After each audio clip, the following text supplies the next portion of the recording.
Welcome to another night of Monday Madness here at Kingdom of Nerds. Tonight we have a special guest, Jedi Johnson. We have Brian Master of None. We have Lil Movie Perp. Hi. Joe's Dueling. Hello. Dom the Enforcer Fett. And Tix Boy, late as usual. Diva. Yeah, it's Tix. Diva. Always the last to show up. Hello. Hello. They say the last is the best. No, the cheese was all given out already. You're gonna stop. That's not true of the gangbang sticks. Not true. Not true. Nobody wants. I guess I'll be the last one to get dirty. Nobody wants sloppy fourths. Well, 25th, depending on the movie you're watching. Nasty. What are you giving out tickets? Yes. We'll sell tickets and you get a free Bud Light. Damn, Sticks. Got a circle jerk party. Ooh. Oh, jeez, Dom. Starting hot. Starting hot. Not him very hot tonight. I've been invited to worse, so. Damn. Just remember, if you're going to do a train, if you're going to do a train at a party, don't be last. Be first. And that's Wonder Grower. Make sure it's Amtrak. Okay, Amtrak. Family friendly. Or centipede. Well, we got some news for you guys. There's a reason I don't come on the show very often. Holy crap. It's spicy. It's a spicy show. Very spicy. This is what happens when you're not monetized yet. You get to be spicy. Hey, Degrassi, Hayford, AOA, Isaac. Hello. Hello, everyone. So, how'd you guys spend your weekends? Just hang out, watch TV. Yeah, pretty lazy. Yeah, football. I did next to nothing. I think I fell asleep. I think I fell asleep at 6:30 on Saturday, and then just kept sleeping till Sunday. Saw that. Yeah. I got bit by a kid. What? Beat the Tampa Bay Buccaneers. Maybe you got superpowers. You're now Kid Man. Yeah. I was trying to. Little radioactive kid? Yeah, a radioactive kid bit him. Yeah, we had a trespasser in the power of needing a tetanus shot. I grabbed him and he bit me. So, not to say what race the kid was. Oh, jeez. Here we go, Dom. No, I'm just saying, not to say, but the fact is that I got It's bit. too early for this, Dom. I know. Really too early. I got bit. People are like, hey, Spider-Man got bit by a spider. He beat a spider. So you got bit by this kid. So you're going to be. Jesus.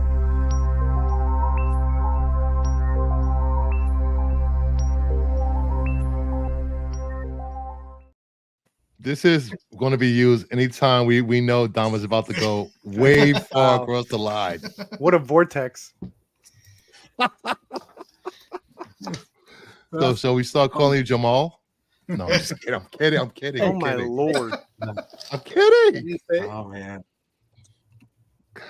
Can I be here?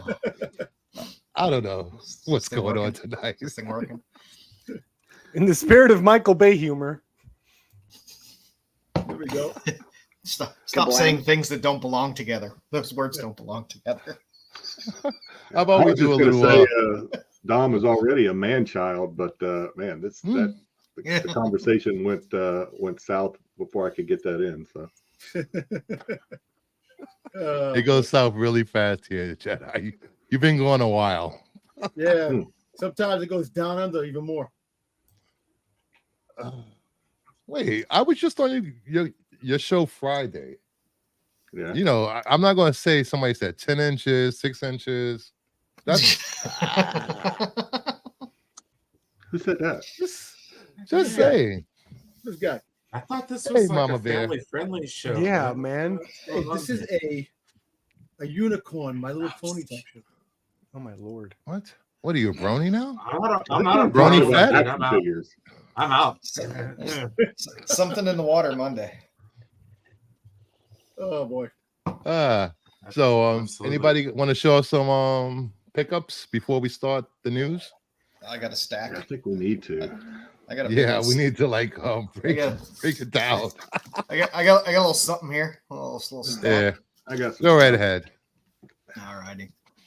There we go. Ariel Diaz. There you go, Joe. Shoot your load. Finally. Lobos, the 10 to 15 cover. Red Light Show. Of course. Red Light the Call. Of course. Little Soggy. Nice little homage to Beto too. I love his Destiny's Gate cover. Shiny She-Hulk.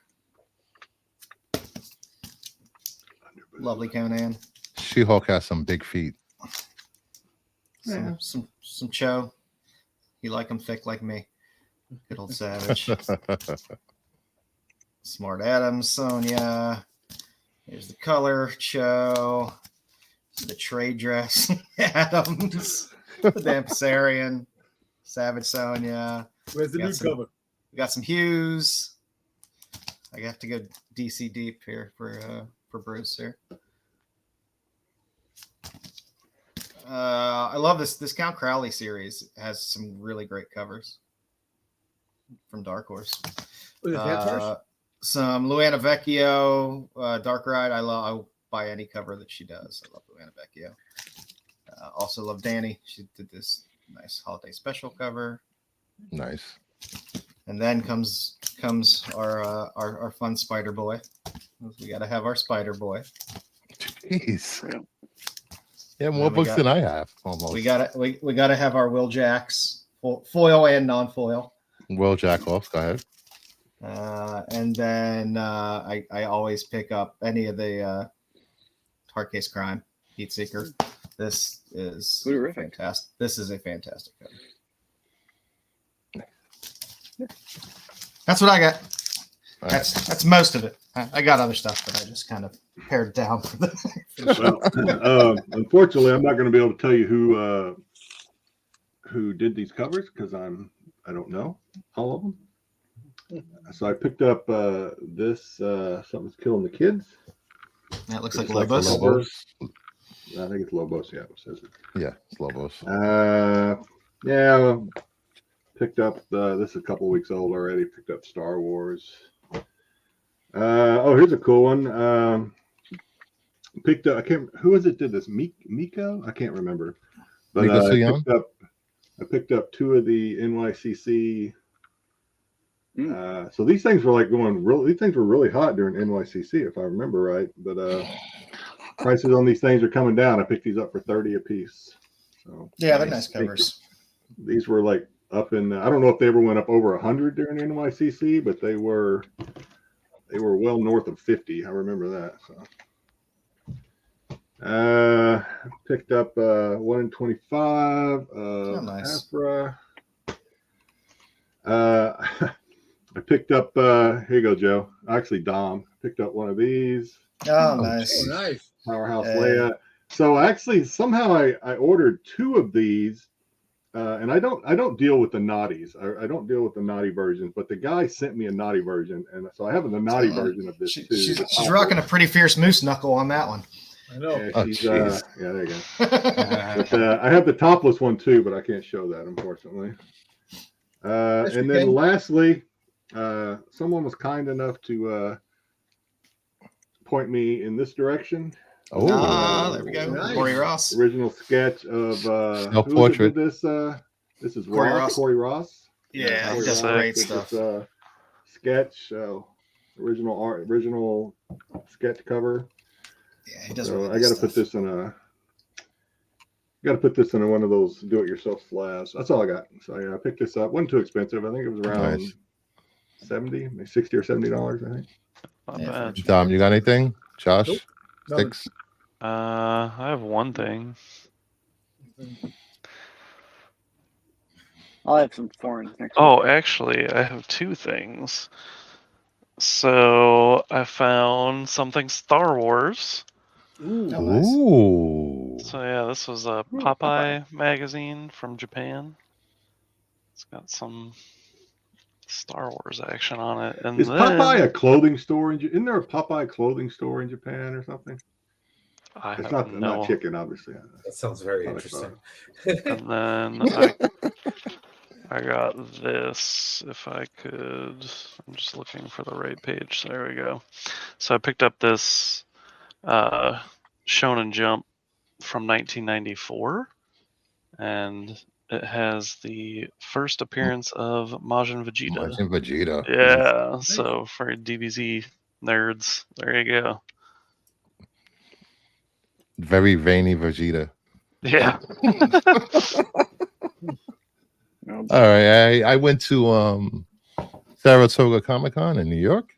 you were dancing And at the end. They had a party at the end of the show. I was a little disappointed. There was probably like only 3 or 4 comic vendors. That's always a letdown. You know, there was a lot of pops, there was a lot of video games, there were Swords? a lot of Swords. there was a vendor selling old time soda. I was like, what? Nice. Fudge vendor, you know, so Oh, it one was of just those. Okay. I know when I see swords, more than one sword booth, I'm at the wrong con. There was a lot of They have- swords. Do they Were have you Coke in Classic? Ohio? Where were you? I was in upstate New York. And this guy, I guess said he was getting rid of his collection. So most of his comics were from anywhere from $1 to like $3-4. So I found Loaded up. Sounds like you were at a Renaissance fair and someone had comic books. I know. The old comic. Eating it while they're eating a big turkey leg. Yeah, in the back of Bagging his and van. boarding with one Would you hand. like some fudge, AOA? Yeah. So I found this in one of the boxes for Oh, $1. nice. That's Shit, insane for there a you go. dollar. That's nice. Yep. And then most of these were $1 or $2. DCU makes it worth the trip. Little pulp variants they did. Nice. Phantom Lady and Doll Man. Nice. I'm a big Dollman fan. Plastic Man #1. What's this? ASM 699.1. Nice. That's a Delato cover. I didn't even. It's Morbin time though. Is it? It's Morbin time. Morbius. I'm not sure. I don't No think longer so. the worst Marvel movie. All right. I don't think so. Little Talon, New 52. 0. 1. 2. Okay. X-Men 23 newsstand. Nice. X-Men Legacy. This is I believe this is the last issue.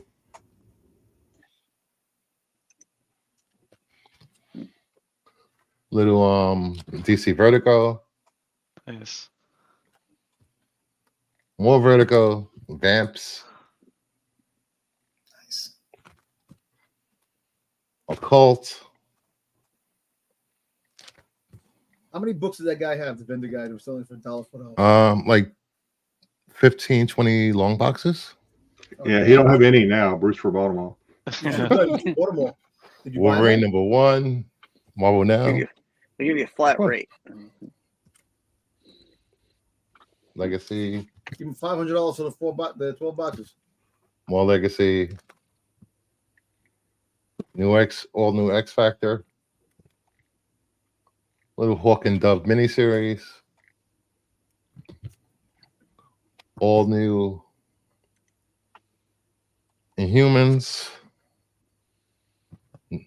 Another DCU I found. Nice.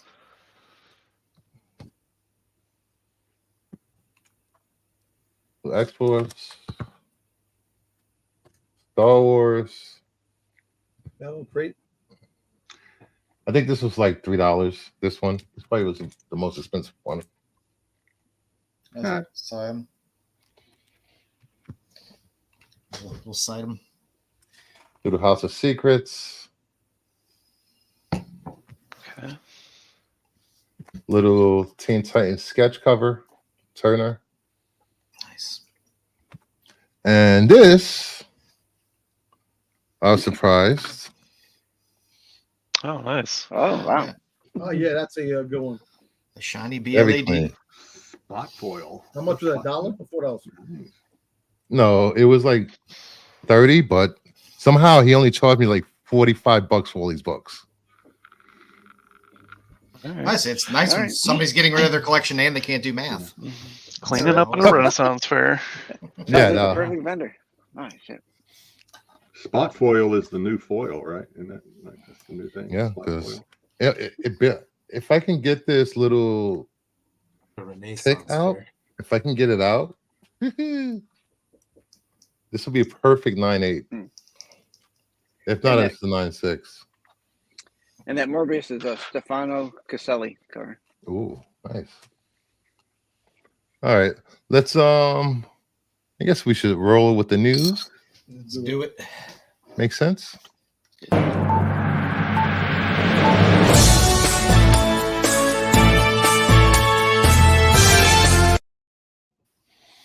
All right. First out, we have a box office report. Hunger Games: Ballad of Songbirds and Snakes made $44 million. Trolls Band Together $30.6 million. Thanksgiving $10.2. The Marvels $10.2. Five Nights at Freddy's 3.5. Wow. I think this is the lowest opening for a Hunger Games movie, but I was gonna say, wouldn't this project Hunger Games projected what, 60 or 90? What's It's a 50 to prequel. 60. It's a 50 prequel. to Can we 60. really not call it a Hunger Games movie? it's a prequel. I don't think this is connected with any books or whatever. Gotta love a man with a giant book collection. Yeah, this also leads into the Marvels had a 78% drop on its second weekend domestically, the worst of all time for a superhero film. Somebody needs to dig out the old Price is Right blue button.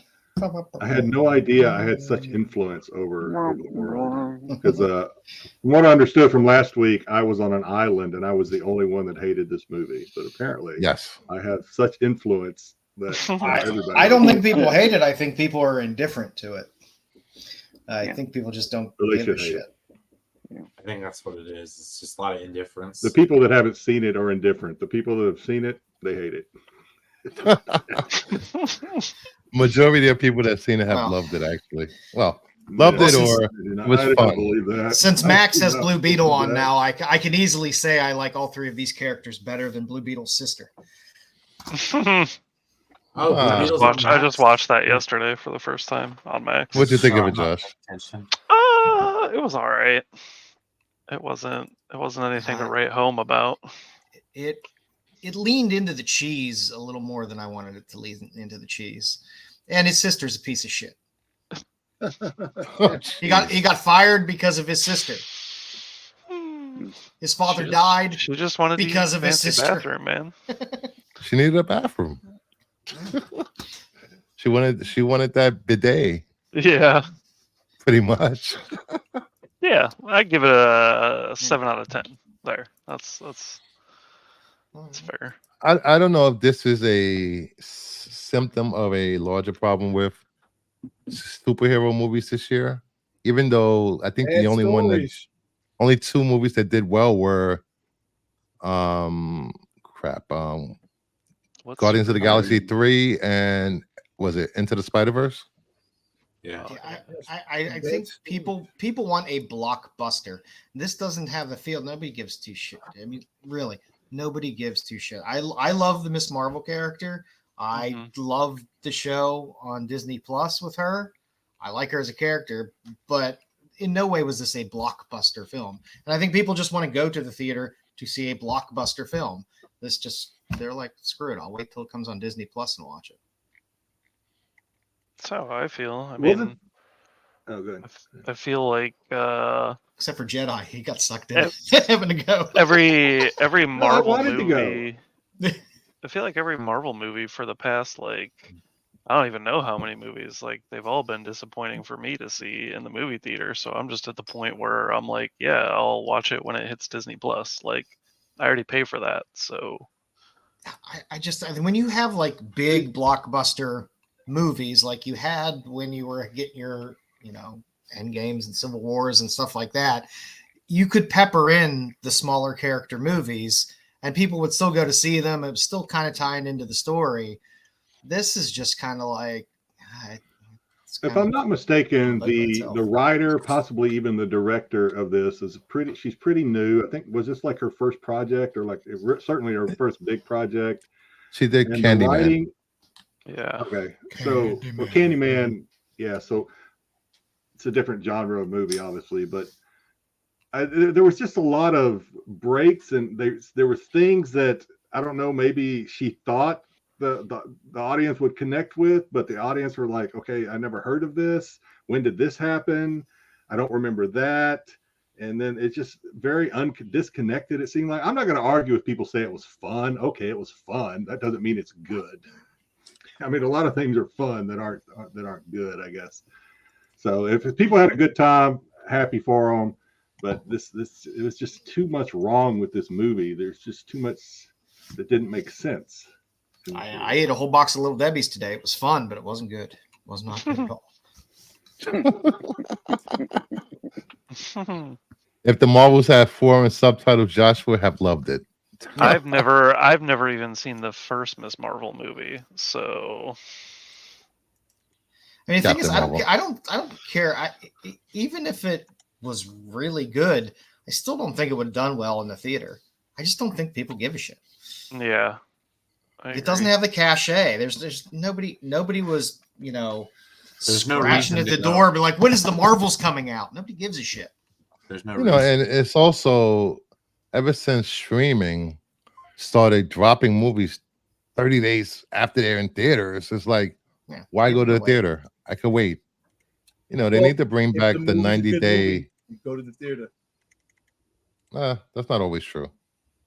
Yes, it is. Movies Mission Impossible. You know what? Like certain movies, like Indiana Jones is taking forever. Indiana Jones. Look what it did. The lowest box office. Kathleen Kennedy destroyed that shit. All right, here we go. Oh, jeez, here we go. So I kind of agree with. I think I kind of agree with what Joe's kind of saying. I've said for a while that I thought that the MCU kind of jumped the shark on with Endgame, with the possible exception of Guardians of the Galaxy 3, because we were invested in those characters and people kind of cared. So I agree that I don't think people care about. There's not been anything to get people to care about the MCU or these characters that are introduced lately. And I don't know what the solution to that is. I don't know what the answer is to that. So, but that's what it seems like. I think they need a new kind of visual language. I'm sort of with Joe in terms of what a blockbuster feel is. When we're seeing the Marvel, I'm talking strictly marketing. All these movies are looking the same. Even like Thor, Love and Thunder, which I personally love. When you see the trailer, I see effect shots, and I'm like, all right, it's okay, it's fine. We're like, they've done everything, they've gone everywhere with the same type of effects. It needs like a new visual cue, new style, something to go, whoa, like, they need to go Blade Runner with it when it comes to the effects work, where you can't even tell it's a CGI shot. Now everything looks like CGI, and that's mixing in with the TV work. To the point where it's like, yeah, okay, the Marvels looks like Loki, looks like Miss Marvel, looks like it all looks the same. They need to have a new theme. They need a new thing. It's all the same kind of jokey. We're talking strictly about it bombing. Like movies that are bad make tons of money all the time because they have amazing trailers and they have amazing. They showcase the best effects. Like these Five Nights at Freddy. Yeah, whether they're good or bad, it doesn't matter. The marketing, it's showing the effects, and it's just not enough. That's what I think I'm agreeing with Joe in terms of you don't feel these as blockbusters anymore. You feel because we have these at home. And a lot of the complaints, a lot of complaints during the trailers was, what is this movie about? What does this go? The villain wasn't convincing enough. like in the chat a few days ago when we were talking, Josh was there talking about the movies were and Red 5 was there, but the problem is that Disney as a whole took for granted. Yeah, we had Robert Downey Jr., we had Chris Evans, we had these guys, and they propelled Marvel to where they are. Don't worry, Marvel movies, put anybody in it, it's going to work out. They did not have a plan for when these guys retired and left. They should have had a plan put into place saying, you know what, we have to have good stories and make sure these stories actually have people feel for them, because we're not going to have these characters for a long time. We put them out. We had these characters for a certain amount of time. New characters are going to come in. We have to try to get people to like the new character. Let's try to make the best possible story we possibly can to propel this character. And they didn't. They just think that you make a Marvel movie and it's going to be a winner.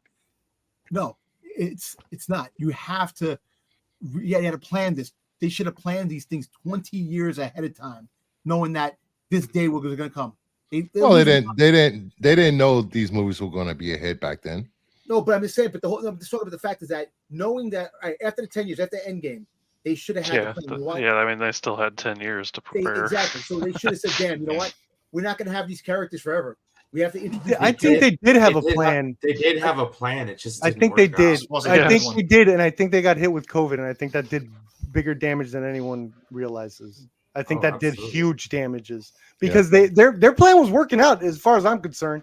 Like the whole Phase 4 seemed to be about loss and about trauma and moving on. That was the theme. That was the backbone in every one of those movies. And they were done very well, especially in WandaVision, which is my favorite to this day. And I think at one point it just like they couldn't. The COVID hit. The productions were a mess. They had to fix this, fix that. Then what happened with Majors? All this stuff.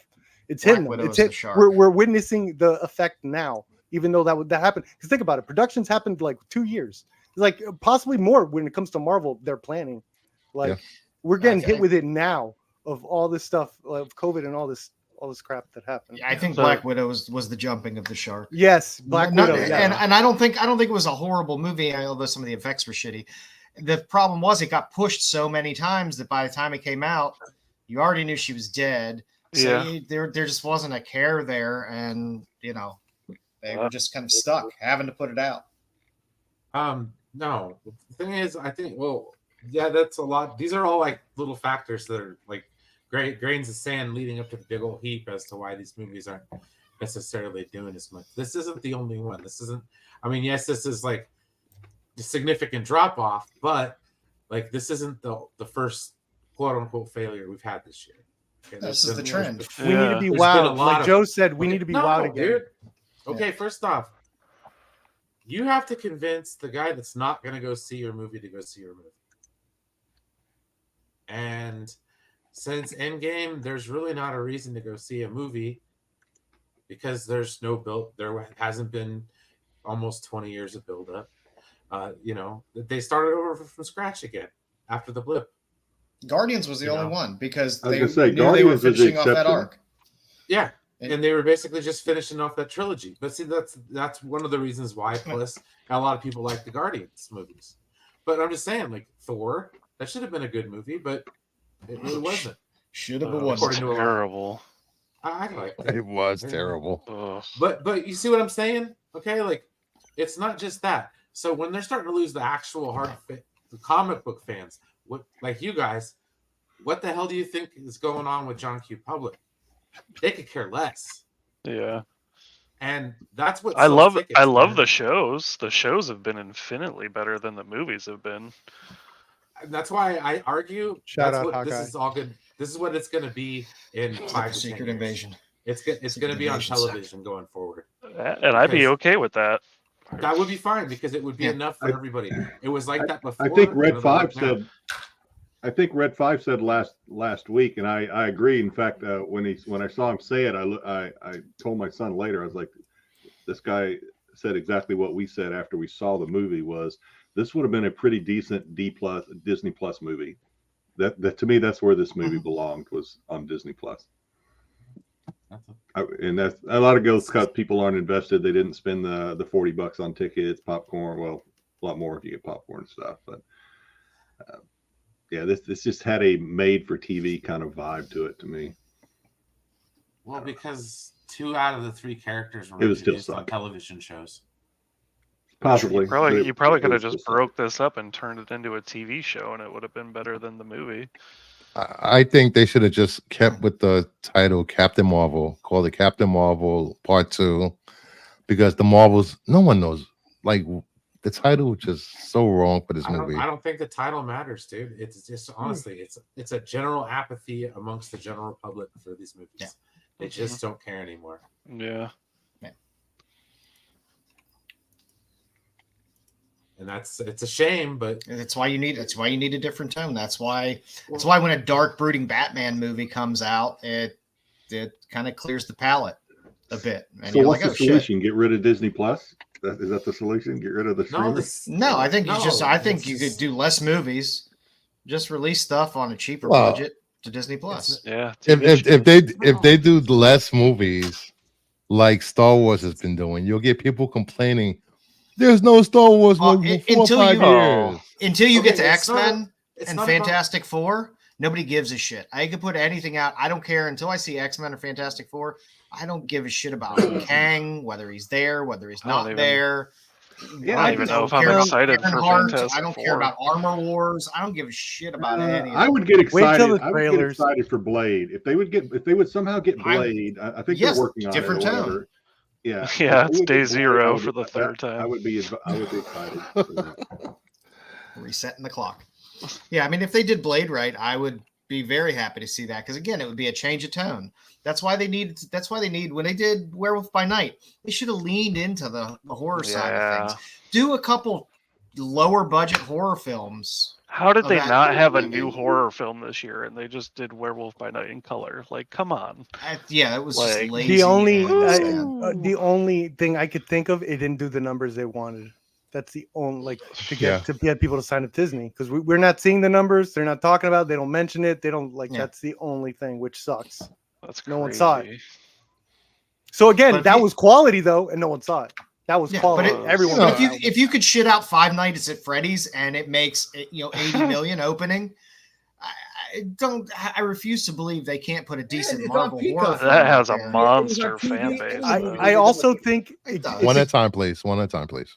I also think what happened this year, it's like it does while Night of the Wolf. Sorry, what is it? Night of the Werewolf by Night. Werewolf by Night. I always mess it up too. Always. At one point I called it Moon of the Wolf, or like whatever. Moon of the Wolf. Like the thing is, you could sort of put it together with how they reacted this year by this thing has a cult following. It has it's rabid for everyone. The people that did see it loved it.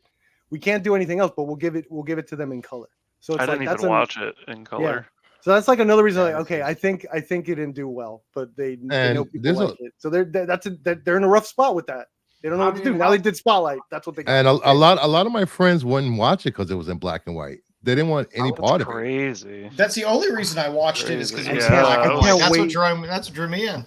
I can't wait for perfect. Marvel to do a foreign film all in subtitles. Oh my god! Let's see how many people they lose there. The black and white with it had spot coloring too, which the black and white with the spot coloring I thought was a good touch. I liked it. It was great. It had that young Frankenstein vibe for me. I'll watch Marvel foreign, but only if it's Korean. So then I know it'll be disturbing enough for me to watch. Oh, jeez. I don't know if you said foreign or porn. Foreign. Oh my god, Korean. Foreign. Yeah, make the Punisher Korean. make it take place in Korea. Speaking of pretentious, Voltaire, black and white is pretentious film school wannabe trash. Hey, Voltaire. Hello. Guy in a black and white avatar.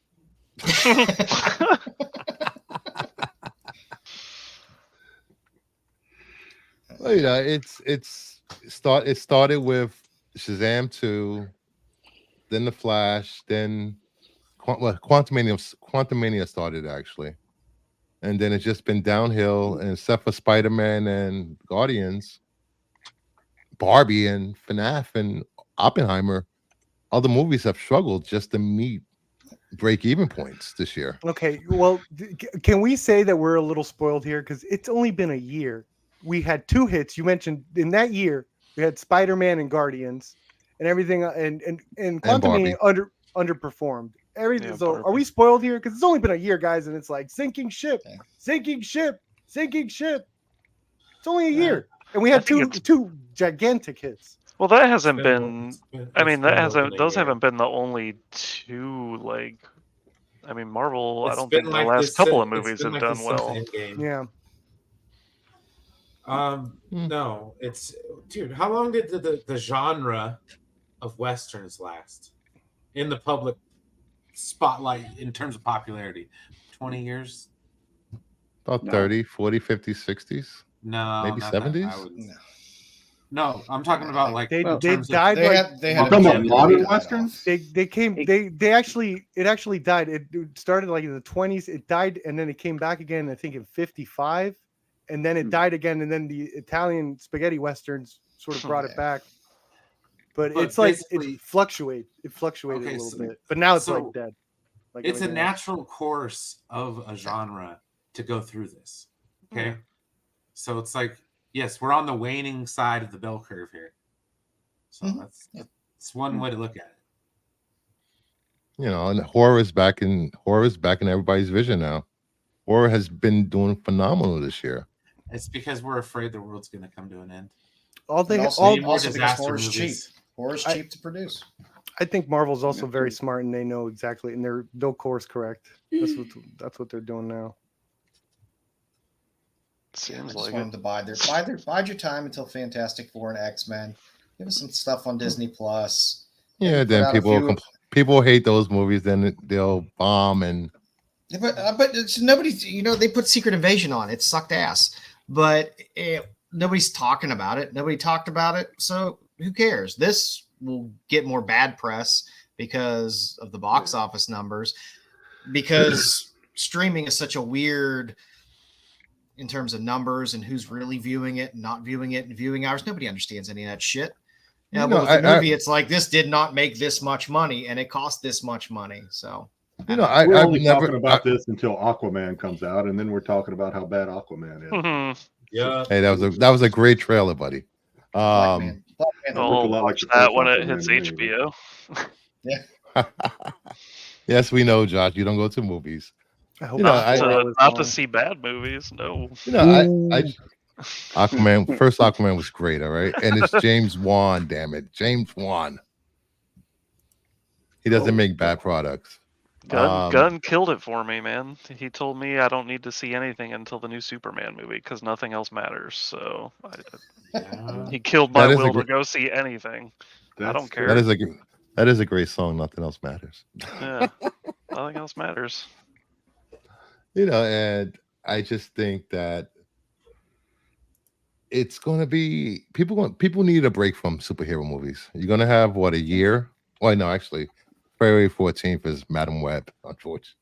Well, yeah. So what? Next year there's only 2, right? That's a there's Sony Deadpool movie. and Deadpool that's and a world Madame Web. That's It's still a Marvel movie. Still a Marvel movie. People give Sony a bit of a grace in terms of it's a shitty movie, but I watch it. But whatever. Sony's put out the best 2 superhero movies ever. So yeah, true.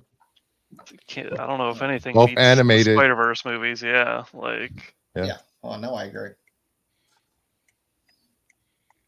You'll have a year and a half break till the next DC project comes out. So maybe people have their palates cleansed of there's really superhero movies by then. Nothing between Aquaman and Superman. Creature Commandos and the Joker. Oh, and maybe okay. But yeah, Creature Commandos is animated, isn't it? Yeah, I think it's like a mix. Yeah. There's supposed to be a mix, maybe. Yeah, so I know those things always have a little bit of a grace to them. I know the actor that plays Frankenstein. I forgot his name from Stranger Things. He said that he's looking forward to being in live action. So, and James Gunn said that the animated actors will also be playing the live action version. So, hopefully, they bring those characters to film. to live action. I'm excited. DC animation never lets me down. So I agree. James Gunn is entertainment savior. I wouldn't count it yet. You're going too far, AOA. Too far. It all depends how much he Peacemaker. crams Sean Gun into a movie. I was gonna say Peacemaker. Peacemaker was awesome. I love Peacemaker. Mhm. That shit was great. All right, let's move on. Nicholas Hoult has been cast as Lex Luthor in Superman Legacy. If you guys remember, he was neck and It's neck a wrap. for the role of Superman. He lost out to Corn Sweat. So this brings the cast of 8 so far for Superman Legacy. I'm happy. I love Nicholas Hoult. He was great in About a Boy. He was great in The Weatherman. I love. He was good in talking. He's a fine actor. I'd like to see him play a villain. I'm probably the only person that saw that though. Maybe. No, I saw it sticks. It was decent. I liked it. He's one of the highlights of the First Class movies. It'll be an interesting movie. You know, I think it's going to be good. I'm all for Metamorpho and Guy Gardner and Mr. Terrific, Hawk Girl on the big screen. It's going to be great. We don't talk about Mr. Terrific's CW version. Please don't. I'm happy with the castings. I'm very happy with the casting. Yeah, he lost. There's nobody in there. Nobody in there. I would say I have an issue with. I know nothing about Corn Sweat other than his hilarious name. But, yeah, he was great in Hollywood. He was great, and she was great in was it Miss Maisel? Well, The Marvelous she was Miss great Maisel. in the Kevin Spacey political shit. What the hell is that? Oh, House of Cards. House of Cards. There you go. Yeah, she was good in House of Cards. The only one of these actors I even recognize is the guy from Firefly. The only one I even know. That's okay. That's one more than me. You got Boho Hank there from Barry, which was a fantastic show. If you haven't watched Barry, go fucking watch Barry. It's a great fucking show. and got one of the greatest villains, Zaz, right? Zaz on Gotham. Yeah, same he guy. was great. Yep, he was great in that. The girl, the long black hair, she was great in Deadly Class. Oh, man, it's been so long since I saw Deadly Class. I don't even. Nathan Fillion. That was a good show, though. Wonderful. I can't believe they canceled that show. I know that pissed me off when they. No, I liked. I mean, rarely am I happy with seeing a casting. I always think, how's that going to fit? But I like this casting. Very happy. It's better than Jesse Eisenberg. Anything's better than Jesse. Anything's better than Jesse Eisenberg. Yeah, we forget that happened. I've scraped stuff off my shoe that's better than Jesse Eisenberg. Not a good casting. I don't know what that was. I don't. That was. There are people who will stump for it though. They're like, "Oh my God, he's Mark Zuckerberg." It's like that, but it's not like Luther though. Seemed more like Max Landis to me. Yeah, it's always funny seeing Nathan Fillion still to this day in movies. I remember him as Joey Buchanan on One Life to Live. Don't make fun of me, damn it. Hey, a lot of people got their start in soaps. Yeah, a lot of people. Mm-hmm. Soaps used to be the launching pad.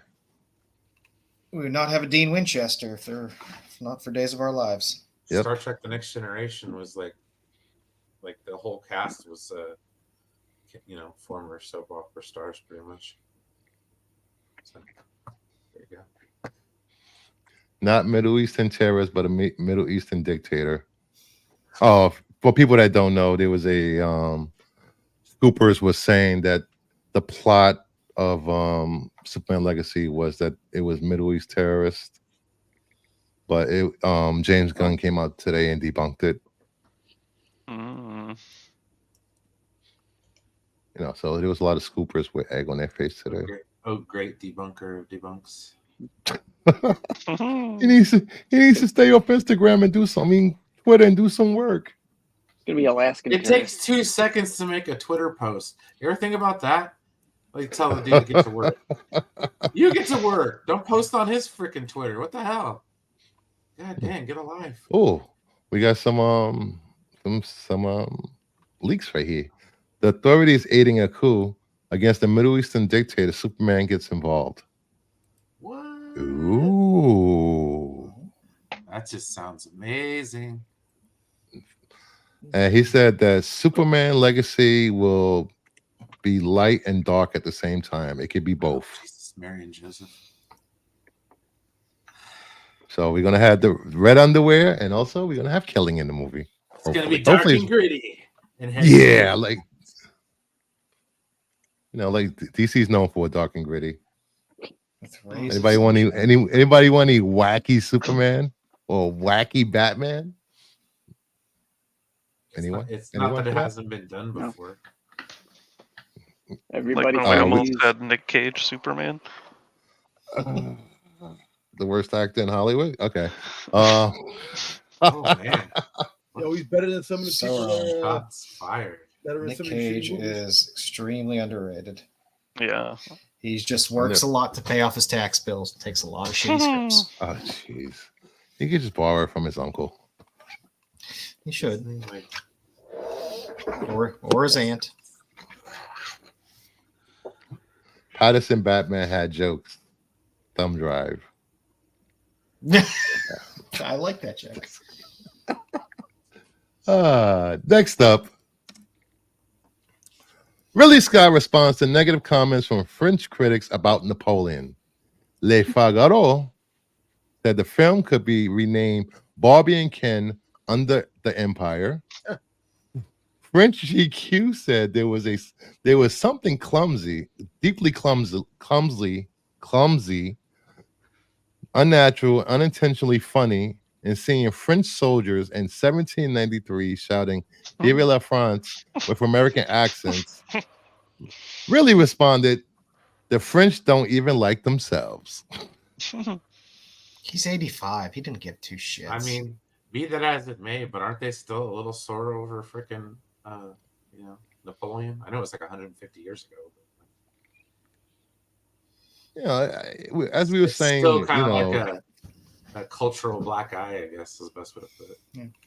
Yeah, like we were saying backstage or before we started, there's so many European actors. You couldn't get some of them to do French accents, or at least do the movie in French with subtitles. You couldn't get Johnny Cash over here to do a French accent. Governor Scott Sally's showing his age with this movie. I know somebody needs to take away Ridley Scott's Twitter and to stop interviewing him. A British guy's making fun of the French. For shame. All right. I've never seen that done before. No. Ridley is funny as hell. Never happened. When does this hit theaters this week or? This is Peacock, isn't it? Oh, it's on Isn't Peacock. Oh, one of the streaming services? No, I thought theaters? It's theaters. Oh, it's theaters? Oh, okay. I say this seems like something that would be in the theaters, man. He doesn't give a shit. He's working on fucking Gladiator now. He doesn't give a shit. Classic. Gladiator 2? Yeah. Mm-hmm. Just have AI throw some French accents in there. Just wrap that up. Just wrap it up real quick. Let me check on the release date for this. I think in December. It's in December 22nd. 22nd. So Wednesday. Christmas time. Oh. Just remember to bring your winter clothes because Napoleon didn't. That's why he lost. Should be happy somebody's reminding them they just don't run away like they did in the 20th century. So true. So far it has a 68 critic score. See what the audience thinks of this. It'll be sitting right in the middle. Yeah, I never listen to critic scores. Oh, it's dropping on Apple TV Plus also. Really? I don't want to get Apple TV. Come on. I don't have Apple TV. I mean, does anyone think anything that's done that's some type of historical movie nowadays is going to be even remotely close, unless it's the guy that did Witch and The Northman. He's the only one I trust to do something mildly historically accurate in terms of the stuff that he's putting together. Voltaire, who cares what the French think? And he has 3 croissants. And right now, the French should be worrying about their bed bug pandemic going on over there. So That's all of Europe. It's in England too. UK. Yeah. Pestilence. I think Probably they're was calling brought it over the, there. I think they're calling it the bed plague. Probably brought over there by dirty Americans. Just saying. Next up, Blame a the new Americans. Jason Bourne movie is in the works with Edward Berger set to direct. Matt Damon is expected to be approached to return. Anybody wants to see another Jason Bourne movie? I do. I like the universe. 10 years ago. Not with him, but I like the universe. I mean, the Jeremy Renner one was a little. How many movies of this are there? 4.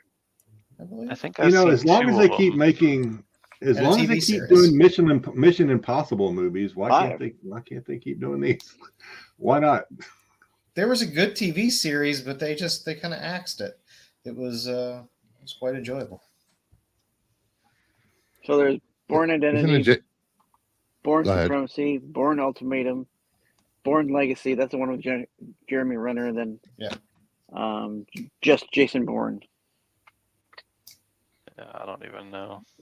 That came out in 2016. I don't remember that. That's right. That's the one where he was in a desert initially with the French maybe. Foreign Legion or whatever. Yeah, I don't know. I like I like this universe. I like these type of movies. I find them very enjoyable. I'm not going to run to the theater to see them, but I enjoy watching. Good action movies. Good action movies. Do you go to the theater for anything? Joe, you don't run anywhere anymore. You know that. It was like a 100-mile drive to a theater. Yeah, it's far for me to drive to a theater, so it has to be something I really want to see. And there hasn't been anything I really want to see in a long time. I might go for Dune 2. Nosferatu is getting hammered in screenings. Trailer dropping soon. I was so looking forward to that. I'm not. I don't care. I'll see it. Eggers. I don't know. I like the way he films the movie. Oh. But then again, I'm me and 6 other people are the only people that like the Lighthouse. So I did see this. That Mission Impossible is going back to television as a series after 8. Are they going to get the same guy? What's his name? The Martin same guy Landau? Is he the guy that replaced him in Reacher? They're going to get him to replace him in Mission Impossible too. Oh. You mean Hawk from Hawk and Dove? Yeah. The Thad from what was that football movie? Blue Mountain State or something like that. The Thad. Yeah. Season 2 of Reacher drops in I think a month or so. Yeah. People love that Reacher. Is it really good? Anyone seen it? I like it. Actually the Tom Cruise one where he gets into the fight and beats the shit out of all the guys outside of the bar is where my college thesis was stolen out of my car one weekend when I was down there getting drunk in Pittsburgh. So it always brings back good memories. No, the Reacher movies are entertaining. I mean, I don't know. Tom Cruise tends to be very polarizing for some people, but I don't know. I think he puts together a decent movie. A lot of good practical effects, practical stunts. Yeah, but back to this. Why not just keep doing it? Why not?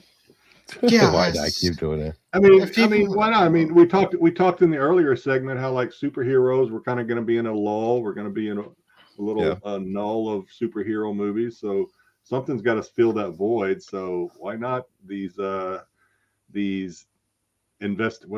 spy, super spy type action flicks? Why not? I want more James Bond, damn it. Why not? James Not for Bond another 10 years. Let it go. Shut your mouth. It's just I love Bond. I've been watching Bond since I was fucking 4 apples tall. But I don't know. It just No felt Time to Die was soulless a to me. crime against cinema. It was Tom Cruise is 3 feet tall. TV reacher 9 feet tall. Muscle Man Mountain. I know it's a Tom odd, projects. it's an odd dichotomy. Tom projects large though. He projects like he's a big. Tall, But you get Werner Herzog in the It's all about camera in angles. their movie. And really short actresses.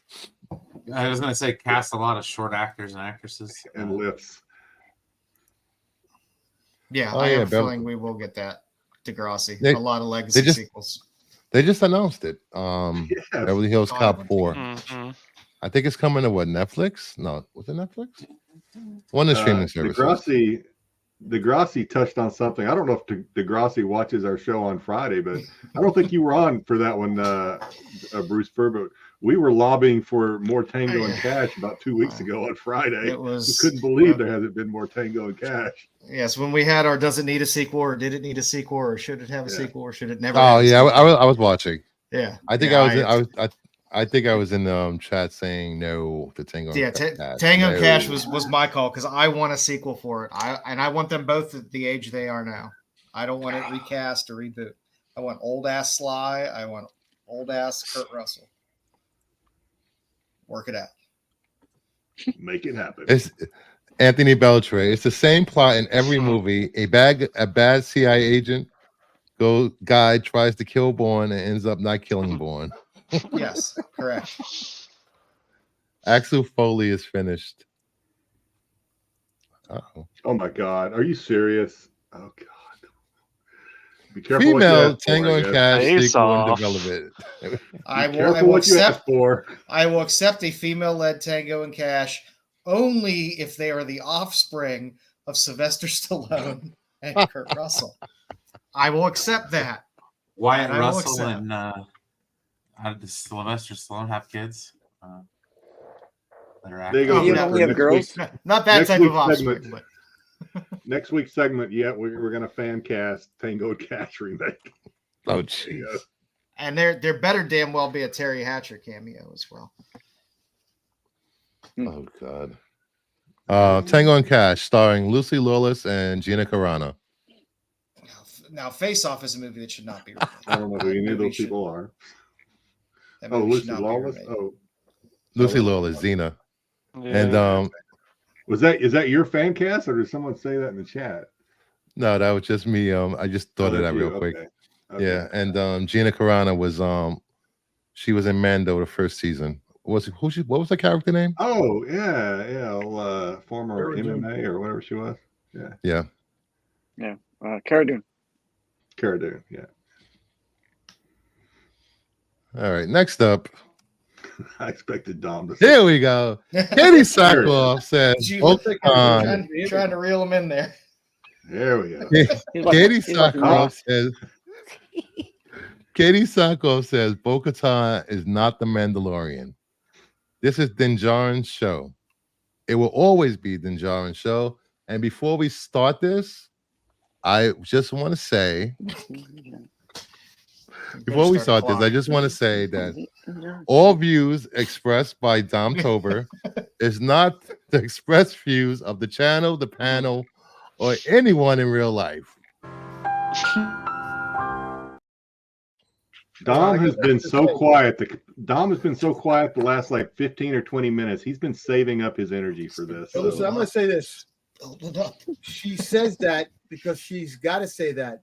Let the show speak for your show when it comes on, and you'll see. Season three, it went off Din Djarin and it became Katie Sackhoff's show, The Mandalorian. It's not just one Mandalorian; it's all the Mandalorian. That's what the director said, and that's what they're going at. And it's Disney. There you go. Well, you can. I think you can blame Filoni for that. And No. Favreau You know who he's gonna for blame. that. Who he's gonna blame. I know, but when it comes down to it, Filoni and Favreau want to do a Mando verse. They couldn't stay contained and do their little Mando show. they needed to build and start world building. So you had to have spin-offs and Ahsokas and all these other little pieces. So now they have a big universe, and that fucks up the focus of Mandalorian because they have to bring in all these other pieces. Degrassi says Grogu is the Mandalorian, always has been. Not anymore, because Sabine now has force powers and she's a Mandalorian force wielder, so don't worry about it. Grogu's the Harpo Marx of the group. He's just literally comic relief. Grogu is oversaturated piece of shit.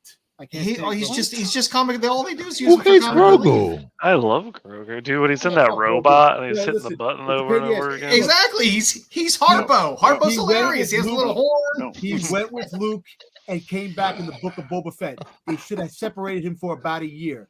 They fucking rushed the story. I'll be right back. Hold on to four guys. You could only. My only problem with Grogu is not with the character. It's that they can't figure out how to get him out of that knapsack or whatever it is he's wearing and have him actually do something. I mean, we saw Yoda in the prequels do all these jumping around, twisting somersaults. Yeah. You know, they can't seem to get Grogu out of that knapsack for some reason. That irritates me. That's about all we can do. But I don't hate him, Dom. I don't hate him. I just think they relegated him to just comic relief. I just think they rushed things. Look, let me tell you something. All kidding aside, it's a fuck show over there at Lucasfilm. That's the thing. That's kidding aside. Yeah. Look, everybody says, "Oh, this is going great. This is going great." Listen, they still don't know what the fuck they're doing over there. You know. Well, I agree with Dom. I think that is something any actress or any co-star would say if they're asked point blank by a reporter. Yeah. So how do you feel about you getting all this attention on the Mandalorian show? Do you feel like it's becoming the Katie Sackhoff show? And of course they're going to say, no, this has always been the Pedro show. So yeah. Well, at the same time, it's not politics. Because Pedro does voiceover. That's all he's doing. Yeah, but he's still the face of Mando. He wanted the helmet off. They wouldn't let him have the helmet off. And that's the problem. He wanted that. Then with Boba Fett, they took the helmet off. They should have left the helmet on. So Tamira Morrison wanted to keep the helmet on more. So why can't they get shit straight? Because Disney wants to do what Disney does. They want to fuck up the fandom and fucking put knives in our hearts of the people who brought this shit up. I don't think Disney wants to do that. I just think they make a lot of miscalculations when it comes to. You know what? They're losing money. They don't give a shit. If they cared, I don't think they want to. And never let a good idea not get ground into dust. And that's what they do. Mando season 1 was very successful, so they decided to build a universe around it. But if they cared, it's going to get too big. And had Lizzo in fucking episodes. End of story. If they cared. Again, miscalculations.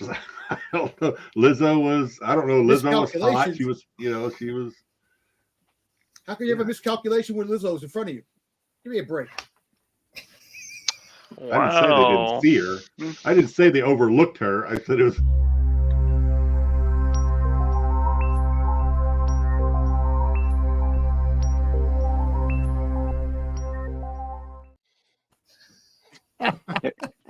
That's what I come back to. I just want to say that I enjoy The Mandalorian, and you guys are a bunch of whiners. No. Season 1 and season 2, the return of Boba Fett and all the stuff that was going on, that was great. Season 3 became a shit show. I could have swore you hated the way they portrayed Boba Fett. No, I do hate the way they portrayed Boba Fett, but when he came back in The Mandalorian, he was great. How come he couldn't be like that in his own fucking show? Come on, man. They're trying to get new people into Star Wars. Fuck the new people. They don't care about you guys. You have a say. 1977 people. Oh, jeez. Here we go. Yeah, well, then they're going to be fucked when, all those people are dead. No, and now what you do is... Josh, what you don't understand... what you don't understand is Dom truly expects Star Wars to end when he dies. He doesn't expect there's going to be anything after that. You'll be rolling in your grave, buddy. You'll be rolling in your grave. Nicely tied up in a bow, finished, kaput, and no more Star Wars because Dom won't be around for it, and he can't. That yeah. Well, they take it Voltaire. forever. Hold on 1 second. Voltaire. Grogu gets the normies talking about Star Wars. They need Yeah. I don't characters think like I ever that. said Lizzo was hot. Roll the tape back. They're making stuff for people like me. They want new people in Star Wars, not. They got to keep this going, and you guys aren't the answer. Like, Hey, it's Josh, the politest way to sorry. say it. You're the reason. Hey, Josh, you're the reason why Star Wars is fucked up because you're liking the shows that they don't know what the fuck they're doing. Because people, you sir, are the problem. God, please. Listen, Josh, I love you, bro. I love the shows, man. Like I said, Josh and Kathleen Kennedy. I cared less about Star Wars until all the shows started coming out, and those are what hooked me. And if they can hook me, they're gonna hook other people like me that are gonna make that stuff go 40 years into the future. Because Josh, can you watch Tales of the Jedi and let me know what you think about it? I'm not dying off. I'm living forever. Now with this. Like I said, I just think when they decide the world building. Hi. Yeah, hi. They say hi.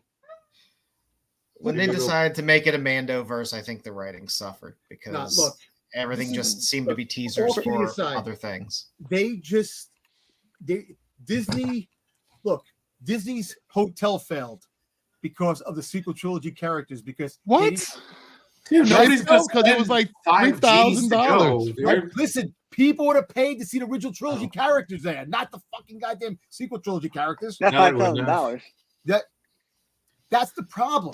Disney doesn't know what to fucking do, and that is what's going on.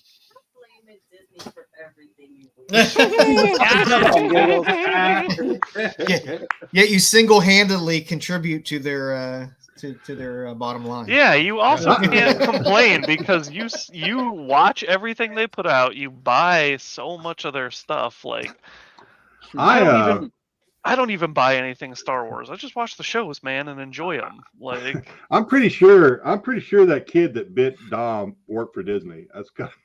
Degrassi says I'm 53. I've been there from the jump, and I like all the new stuff except for the sequel trilogy. Thank you, Degrassi. Hey, listen, I'm with you. The newest stuff, like the book, they just fucking mishandled characters, man. The trilogy. I love the sequel trilogies, and I was there from the beginning. The legacy characters, they shit on. Plain and simple. They're dead. If Lucas would have handled those characters better after the first three, it would have been better. I could have. God dang, dude. Okay. Why are you talking for me? Go ahead. I'm just saying. I love this. The prequels Go ahead, Brian. exist. The prequels exist. That's my whole point. The prequels exist, yes, but people still loved Star Wars. They did not love the prequels. They did not love the prequels. Terrible. Nobody loved the prequels when they were out. The sequel trilogy, now I can tell you that. Oh, people are warming up to the sequel or the prequels now because yeah, because the sequel trilogy sucked. Supposedly Disney did us wrong. They did no worse. Okay, I will say the last one, Rise of Skywalker, was pretty bad. Okay, but other than that, 2 out of 3, that is nothing to complain about. I'm sorry.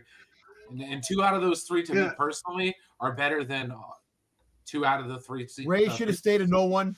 Ray should have had flashbacks about being a Sith and going crazy because he was a Palpatine. Figured they should have did the story. These are things they should have did. Ray, more powerful than fucking Anakin? Fuck, hell no. Hell no. We also shouldn't have lost Carrie Fisher because she was supposed to be the focal point of episode 9. So I mean, my only problem with the sequels is what they did to Luke. They turned him into a back-turning, don't give a shit character, and that was never Luke, never. So other than that, I think I could swallow the sequels okay, but what they did to Luke does not sit well with me at all.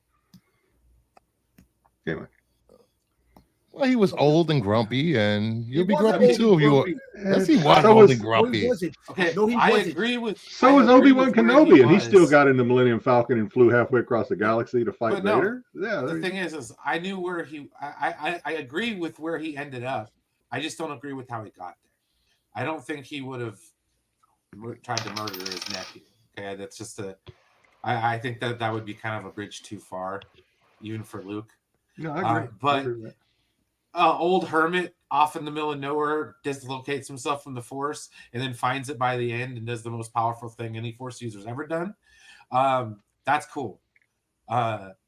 But the reason why he was on Octu, yeah, that was stupid. But Yes, I mean we saw that before. that's We saw that with understandable. Obi-Wan. Yeah, of Obi-Wan did course, the it's same a- thing. He was a hermit. He separated himself from the Force. But when a Exactly. stranger called and he was needed, he didn't turn around and throw his lightsaber in the Dune Sea and say "fuck off." I'm not doing. Well, it wasn't a stranger. It was Leia. He knew Leia when she was a child. That's canon Doesn't now. matter to me. That doesn't matter who it is. Well, it was Bail Organa that came to him, so that's a little bit different than some girl you just met handing you the lightsaber Again, that you as a last saw Jedi, when I it was don't think it attached to your matters hand. who's asking for help. I don't think Mama- Jedis only help their friends. At that, but no, what I'm saying is, at that point in time, he wasn't a Jedi anymore. You're always a Jedi. Unless you renounce the order. I don't know. I kind of look at it He like a basically Marine. Once a did. Marine, always That's a what Marine. I'm saying. He basically did. Why do you guys ignore that Luke also had the crappiest training if you really consider him a Jedi? Oh, dude, he had a learning. Oh, he annex did. course He did. He that Luke is a worth shitty training. character. In I fact, think Luke is a by shitty all- character from by the all beginning. accounts, One he second. should have Thank gone. you. By all accounts, he should have gone full on dark side. He should have been the villain of the new trilogy. Okay, If- so if- that's true only if you don't read the comics. If That's true. right. I don't, I'm only judging the movies, sir. Yeah. By the movie standards, he should have had a greater fall than Anakin. Big Maybe time. see that. Maybe that's where the comic books messed up because it's a lot of the. I feel like a lot of the hate comes from people that read the comics and watch the movies. Because like And the books. when I talk about Boba Let's- Fett, and I'm like, dude had 3 minutes in a Well, movie, and you guys act like he was the 90 most hardcore well, bounty no, hunter here's in the entire world, and you're like, But why- The but- But comics isn't that fill in the true across gaps. all The comic spectrums? books. I could end the Star Wars debate like right now. Okay. Hold on one Show second, Brian. hands. Let me hold on 1 second, bro. Let me read Mama Biz. Okay. Hardcore old school Star Wars fans turned me off the franchise after one completely lost his ish over someone mentioning Gray Jedi. Yeah, that one was Was pretty that, stupid. That was Freddie Prinze Jr. Pretty sure. But honestly, I agree with Freddie Prinze Jr. So everybody needs to sit back, shut up, and enjoy the show. No, the problem is, okay, it's twofold. A lot of times, Star Wars fans just are really entitled. Okay, I get it. It's part of being in the Star Wars fandom. We're entitled as hell. Okay. Wait, well, The other part of it is that show of hands for who read Legends books. Oh, I okay. Oh, the Heir to the Empire, any of those books. Okay. Not The canon. reason why most people are mad are because they wanted the Heir to the Empire. I On the can't screen. I can't qualify that opinion. I never read any of those Dark Horse comics, and I Well, they had the book trilogy. There was a bunch of books that dealt with dealing with I read the this books. time books. period. yeah, that's what I I'm saying understand is what that- was in there. What they're married to is that continuity, and what they're upset about is that they're not getting that continuity, or they're getting it. Well, in from what I kind of understand, there was absolutely no roundabout, continuity hey-hey in the Dark fashion. Horse comics. There was no continuity know in the that. Dark Horse comics. It was all over the place. I know that's the thing that people don't understand. It's like, okay, so if you're going to hold one book, Legends book, up to another book and say that they're at the same kind of standard, it's like, no, you're picking and choosing which one you want as canon. And then they had this weird ass convoluted thing about C canon, G canon. It was like, But George they drew a nodded line. at They me. drew a line to say this is canon story. This is not canon story. The movie, but basically G canon basically meant they saw George Lucas at a convention and they're like, hey man, Darth Plagueis, yeah, you think that is what going on? And he'll nod. Yeah, and it's, be like, yeah, sure. it's That's tenuous right there. at times. Yes. But yeah, sure. That's I what wanna- I'm saying. I wanna- it's flimsy, okay? Like there's is. no unified canon out of that continuity at all. So, and like Jedi said, it's 100% correct. They're all over the place, especially in the comic books, because you had Dark Empire, which was completely different than the Thrawn trilogy. You know, so it's like, what do we say is right? What do we say is wrong? You know what Disney said? You know what? We're not paying any of you guys royalties for characters you created. We're making our own shit. Done. AOA. Love it or leave it. AOA, 80% of Star Wars is dog shit, and everyone acts like it wasn't. A lot of the possibly. But hey, I want to go back to something that Josh said, if I can. So Josh said earlier something about the guys that read the comics are the problem, and he's not wrong when I say that. No, what he's I'm right. That's is, the point I was making. But we see that, but you can't just Star Wars fans. I feel like sometimes Star Wars fans are easy to pick on, kind of like Cowboys fans. We're easy to pick on. Hey, I'm a Star Trek fan. We've been picked on for decades. Hang on. But what I'm saying, what I want to get to though is there are a lot of really good shows just recently, but that's across all fanaticism, if you will, fans. A lot of good shows recently that were adaptations of anime shows got canceled and shit on because the people that watched the anime said it wasn't any good. People that watch, a lot of shows were made about video games. The people that play the video games said that show is shit because it doesn't follow the video game. So I mean, we see that across fandom. So I'm just kind of circling the wagon to kind of protect my Star Wars family, and that don't just pick on us and say we're the reason Star Wars sucks. Because you guys, fandom. I don't know if you guys ever see me and Brian go back and forth about Star Trek on streams. You know, it's different parts of fandoms have different opinions, and you can't expect these companies to make everyone happy. You know, that's why they put out so much content. This way you can pick and choose what you like and you don't like. That's why there's good Star Trek and Alex Kurtzman Star Trek. Thank you. Hey.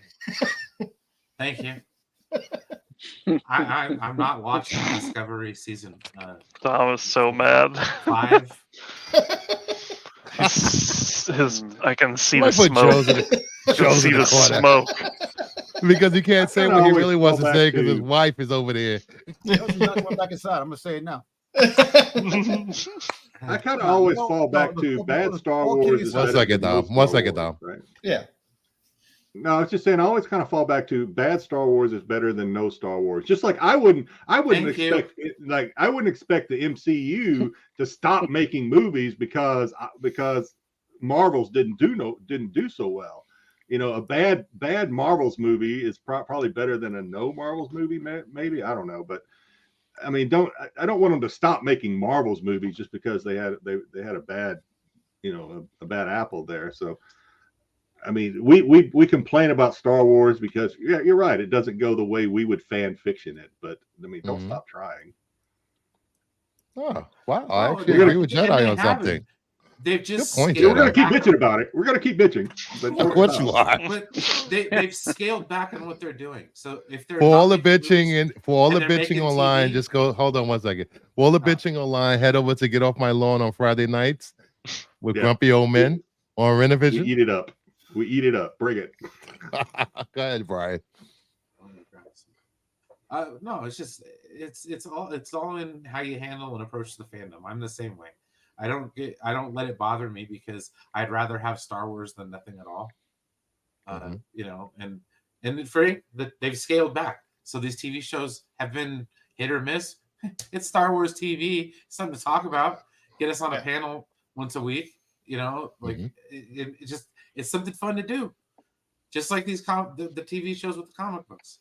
So it's like, I don't know, I'm enjoying it. Like I said, I enjoy the prequels for what they are. I'm just saying that the prequels exist as kind of my measuring stick of what good Star Wars is or isn't. I couldn't make it through the first prequel. What was that? The Phantom Menace. Phantom Menace. I couldn't make it through it. I still haven't made it through that first one. I can't get past the pod racing scene. It's just because so horrible. It's like an hour. It's like an hour long. It's like the whole middle part of the goddamn movie. It's like, no. I survived the Ewoks. I survived it all. I'll survive anything. Oh, And I I've was watched the like- bonus features on that so many times. Thanks, Jedi, for reminding me. When did the movie come out? 99. Which one?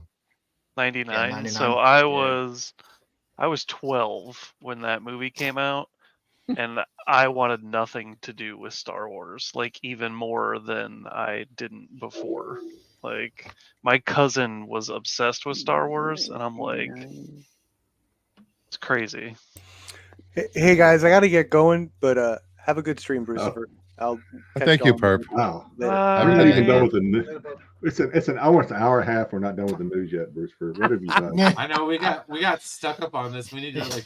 I You're gonna have to know. start breaking the news up in multiple parts throughout the show. I'm waiting for I think- Dom. Dom wanted to say something. Dom, go ahead, Dom. You have the floor. Are you All I sure? want to say is that look, we as Star Wars fans, we have high expectations of a lot of things. That's the problem. We look at things that they put stories together, and you sit there and it's like, why do you do certain things? And you think that people are gonna like. Fans can come up with better ideas and better story that would fit the narrative much better than what it is. Yes, we all know Star Wars is for kids, and we're fighting over stuff that is for kids and that, but Star Wars is what keeps us as kids. You know, and the characters we love growing up, we don't want to see them go to waste and freaking thrown to the side.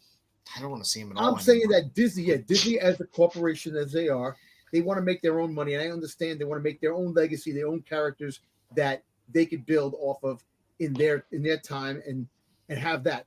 But the mistake they made, and the mistake they're still making, is that what made Star Wars was the guys that grew up with Star Wars, and they don't understand. Yes, that. but we're not the ones that are going to keep it going, Dom. No, That's we're not the ones that point. keep it going. Also, did they really make a mistake? Because you still buy everything Star Wars.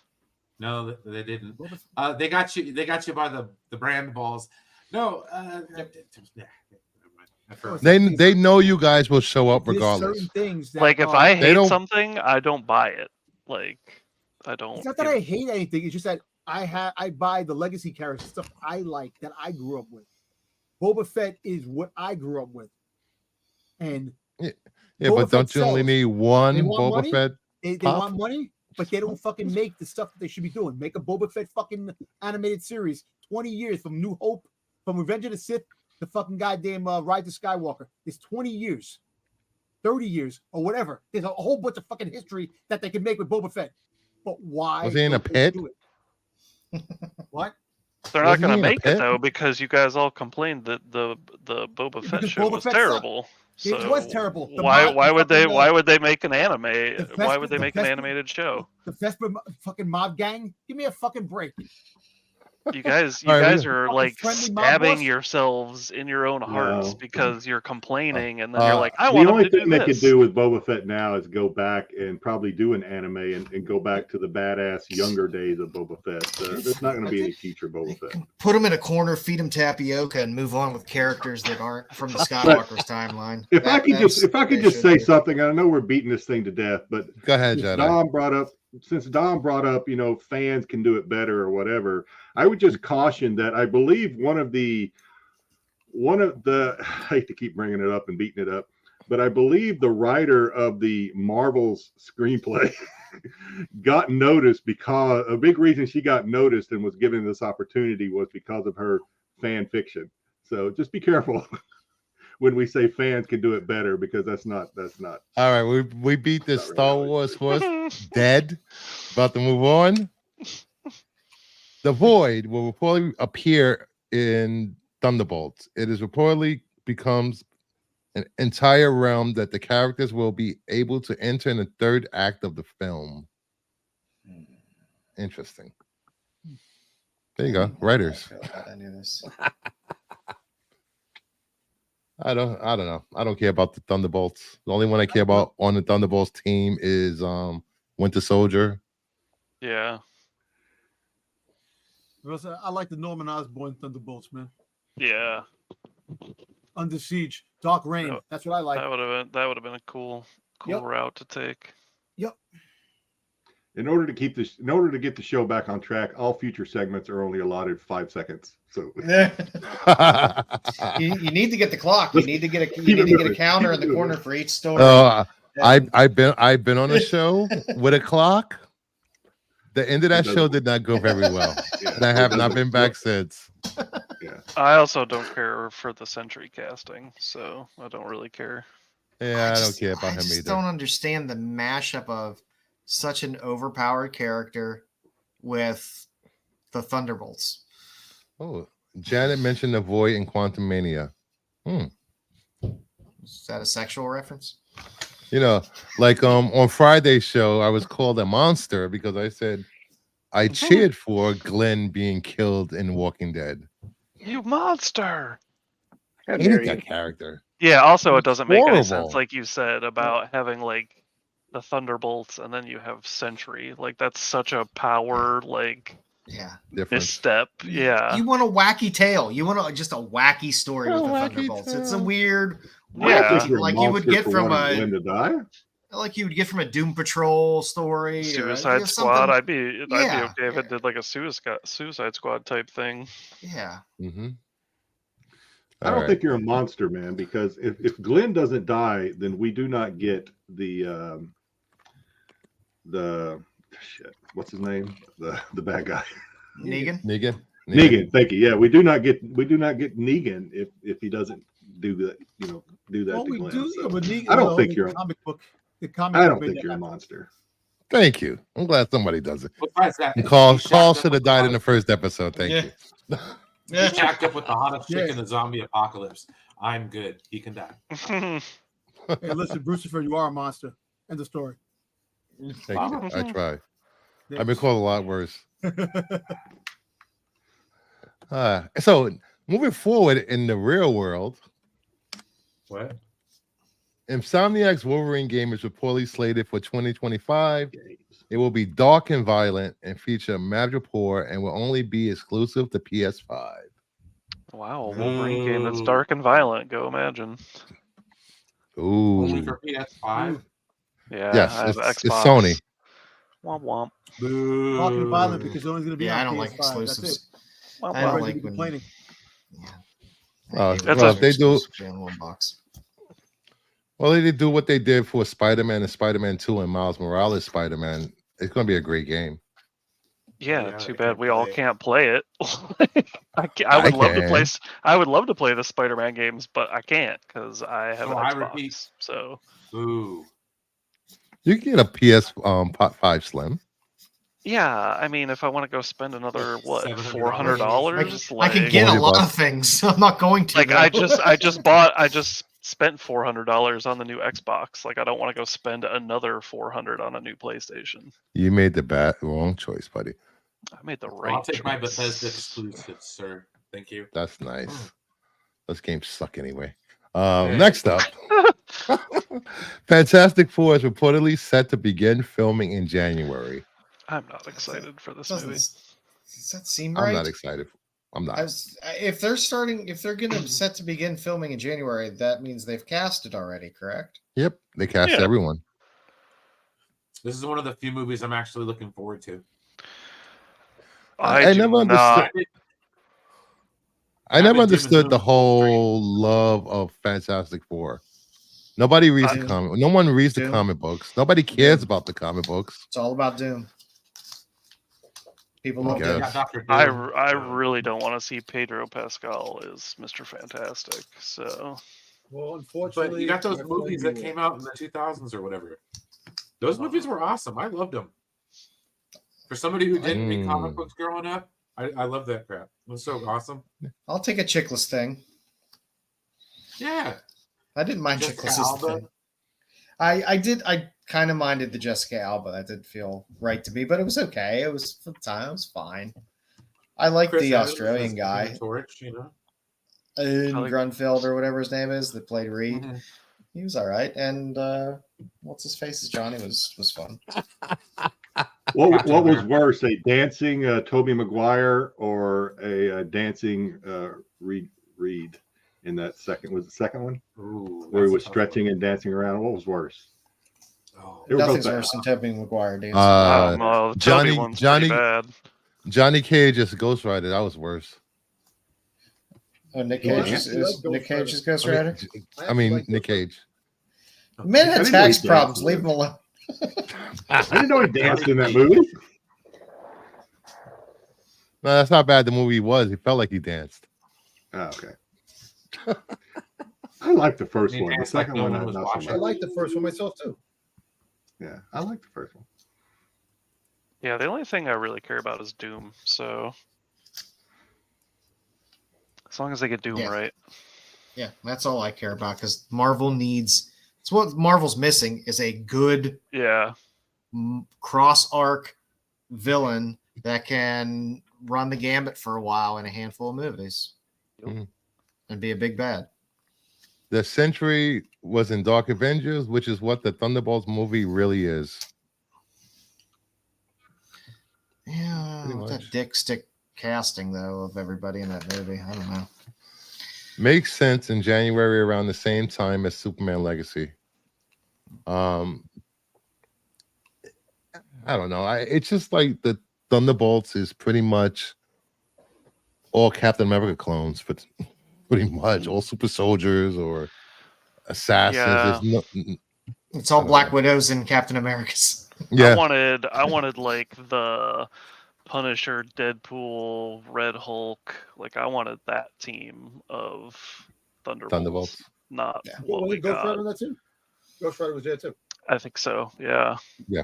The Thunderbolts I is have tough because there's how many 8 million different possible lineups of the Thunderbolts, and everyone has their favorite. Sounds like the X-Men. Yeah. All right. Next how many up, bad guys have been in the Legion of Doom? the multiverse saga concludes in 2027 with Secret Wars. Yay!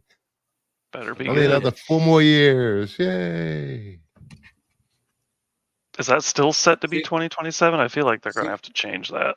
They're going to have to Marvel's change already that. planning on being done. That's funny.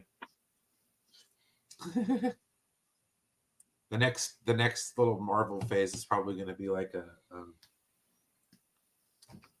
I don't know. I can imagine like a TV show or something like that. I just want God Emperor Doom in Secret Wars, and that's all I want. It's not going to happen. As long as we get that, I'm Be cool. nice. Like that is the ultimate Secret Wars run, not the old run. I Next agree. up. I don't know what we'll get though. Production on Ironheart concluded in November of 2022. The show is currently scheduled for release in late 2025, 3 years after filming ended. What the hell is going on with this? Yeah, 3 years. That'll look great on screen. I thought it was getting Batgirl there for a minute. Yeah, I thought it was canceled. So aren't they going to have to redo a bunch of effects and stuff like that, or Yeah. it's just going to look old and stale? I mean, didn't Yeah, like, I'm pretty the sure. characters- I'm pretty sure she's going to look older in 3 years. It's crazy. What you say, Brian? All right, I just took a bite. All right. No, didn't Ironheart not go over too well with the audience of Black Panther? I didn't care for her. Listen, I don't care for her. The only the thing suit. I care, The suit looked awful. The suit looked like a fucking Fortnite suit. Yeah, like Fortnite. I'll tell you this. Josh I don't loves care about her. Fortnite. I don't care about her. I don't like the character, but I'm more interested in the friggin' the hood, the red hood. Well, actually, Oh, they're just going to say White Hood. the hood, not white hood. What? I'm just kidding. Hey, Just making sure you're awake, there, Tom. Just I'm making awake. sure you're awake, Tom. I'm awake. All right. Next up. I don't think anyone cares. According to a worker who was involved in films with Jonathan Major, the actor would have a clause in his contract that says that he is the only actor allowed to play any and all variants of Kang the Conqueror. Oh, if that's man. true, that's crazy. He's got a good agent. Very good agent. Yeah. But, you know, I don't know. It's a rumor. Take I it mean, with a does grain of salt. Does No, I that mean, even is it- matter anymore if they're moving away from him? I was Well, I'm gonna pretty say, sure I think it's this. canceled anyways. Like, But isn't I'm that what pre- the X isn't what that what the X-Men characters, some of the X-Men characters had in their contract Oh, as well? It's not Which is- canceled if it's your own actions that causes you to lose your job. Yeah. Yeah, there's probably a behavior This one- clause in there. It's got to Yes. It all Any depends more on who had the than better usual. lawyers writing up the he'd be in breach of contract. contract. All right. Who had the better lawyers? Definitely Disney. I would think so. That's Gina Carano lost her job. She then couldn't stay within the limits of the contract. So and he couldn't, so he should lose his job also if he's found guilty. Yeah. Apparently, DC doesn't have as good a lawyers as Marvel. Because Flash can't seem to lose his job no matter what he does. What's his nuts? Oh, Ezra only got found. He pleaded Their guilty lawyers, to their one lawyers thing. are the Three Stooges. Yeah, I would. It would be interesting. I would be interested though to see if he was at Marvel instead of DC, what Marvel would have done. It would just be curious. I would be interesting to see.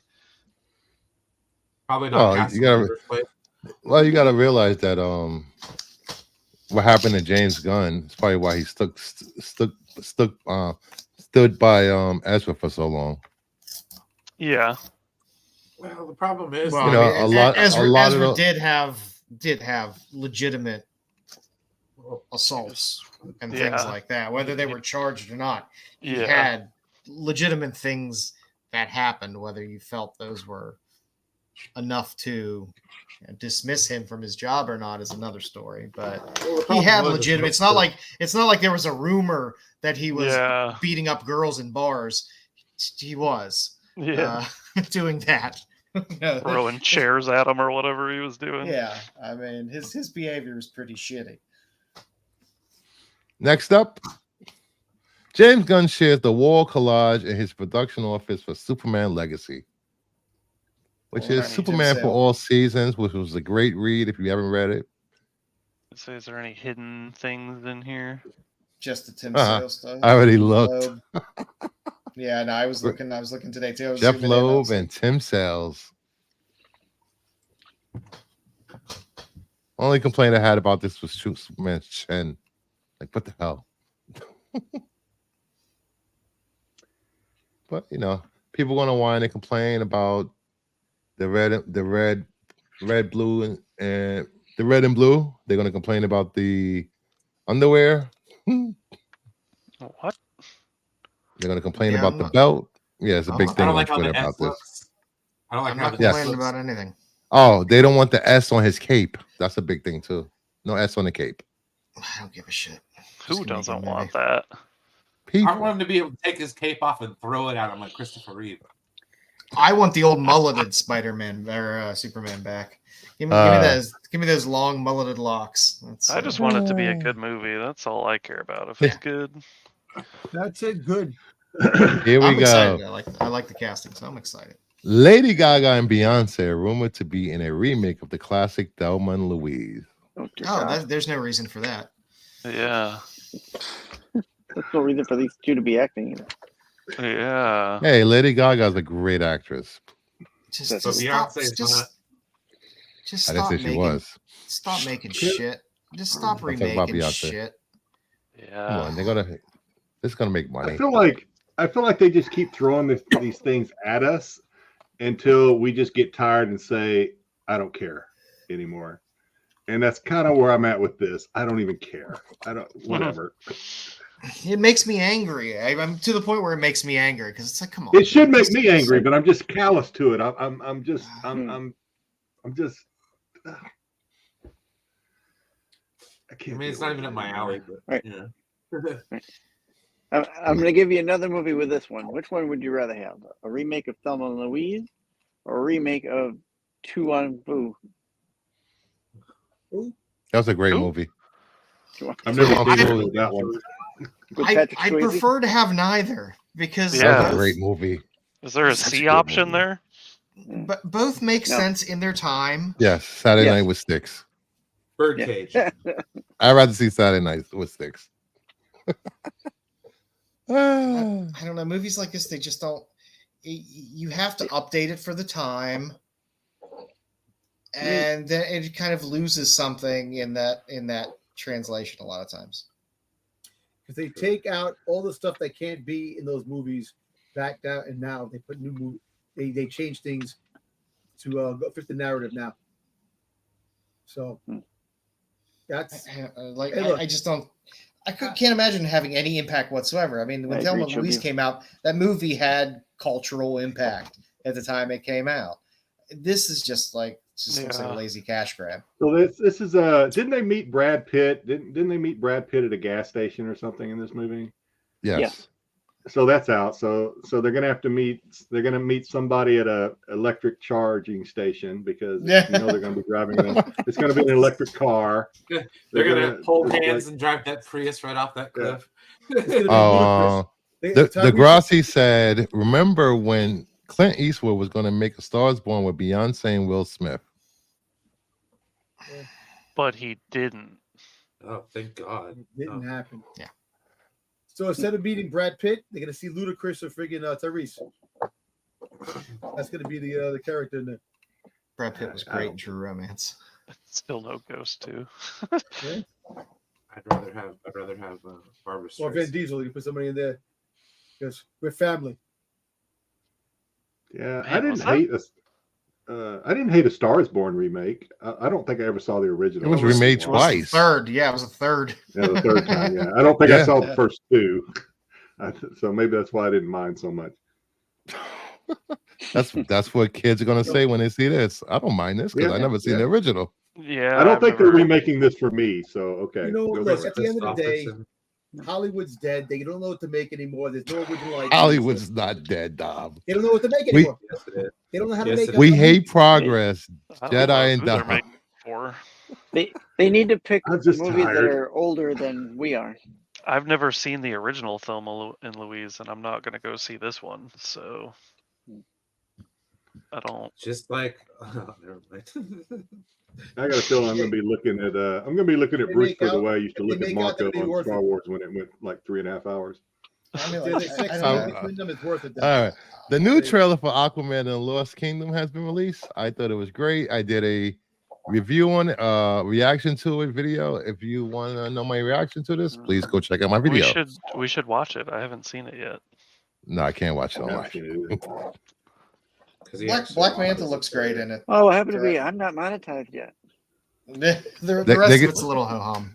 Oh, you wasn't here. Was it my second stream when Perp did a lot of these movie clips, and within like what an hour and a half, they took down my video. It's all right. Tell them to suck it. Well, the thing is if you go to try to get monetized, they'll hold it against you. That's fine. Tell them to suck it. All right. Be kind, rewind. We're gonna fly through these. Woo! That was rough. That's a long news. Caddyshack. IGS 9 men. Jesus. Sold for $10,625.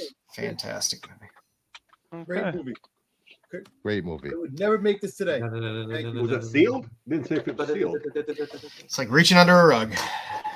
It's in the hole. White seal looks like. If I kill all the golfers, they'll lock me Yes, away. factory sticker sealed. Damn.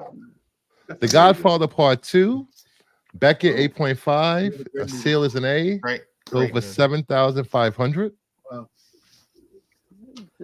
I'm smart. I can handle things. It's banging cocktail waitresses 2 at a time. Look at this. VHS.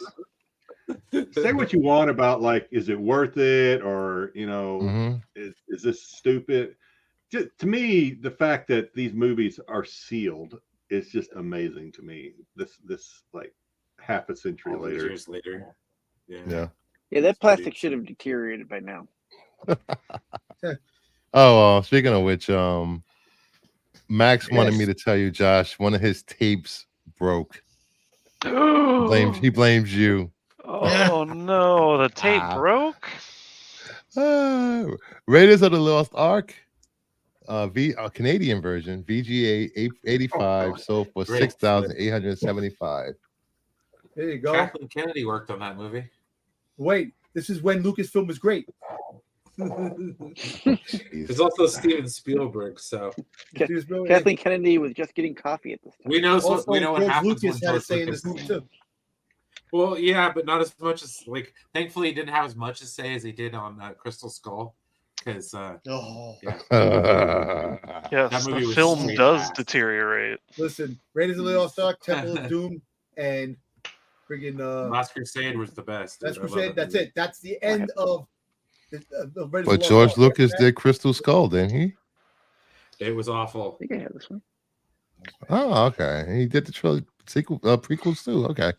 Yeah, Star I Wars jumped in a trilogy. fridge.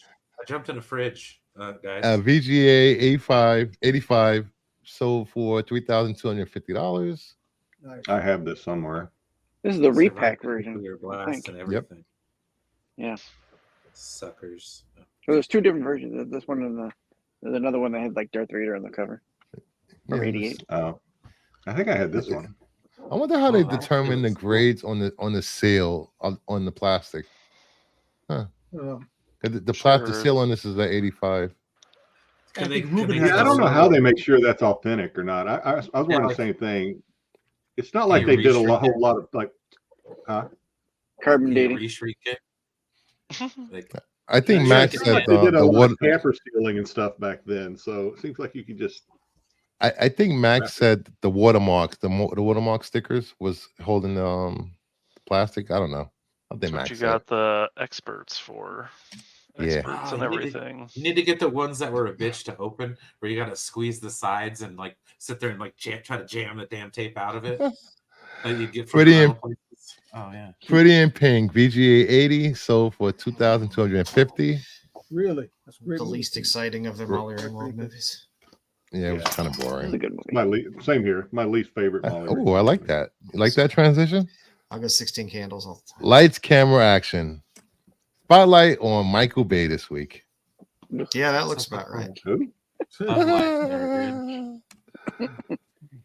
We have The Island, Transformers, Revenge of the Fallen, Transformers, Dark of the Moon. The Island. Some of these movies he was directing and producing. Transformers, Age of Extinction, Transformers, The Last Jedi, Pain This and is the Gain, Last Jedi. Ha ha ha ha. The Last Night. Sorry. Transformers, The Last Night. I mean, you're not wrong in your assessment of that film. I mean, I think the last one I watched was Dark of the Moon. I think I stopped at the second one. Wow. Wasn't that really? Dark of the Moon? I don't remember. Underground, Ambulance, A Quiet Place. Ambulance was pretty good. Did he produce? He didn't direct A Quiet Place though. No, Did he He produced just it. produced it. I think, yeah. A Quiet Place 2, Just Bumblebee, get money. The Forever Purge. He did Had a lot no of the idea purges, he was right? involved Did in he the direct Purge them or movies. just produce them? Yeah, he did a lot of Oh. producing. Okay. I looked at it real quick. I thought it was the Cowboys of Moo Mesa. I love gotta that admit, game. the Purge is a guilty pleasure of mine. Those movies have kind of gone downhill like the last like part 5 or 6 or whatever they're on right now. But those I like them. I watch them. Is it only 6? I feel like there's more. I don't know. I than took a that. guess. I don't Yeah. remember seeing this one, to be honest with you, which kind of has me. I saw that. It's on Netflix, I think. I think most of them are on Netflix. I can't watch those movies. I get mad at people that let people in the house. It just I makes know, me right? angry. AOA, Bay Invented Mediocrity. That's. He's not wrong. I get mad at people when they don't I agree. decapitate Jason Voorhees. I'm like, cut his fucking head off. It's just put them in small pieces. You Throw say them that out now, across the US.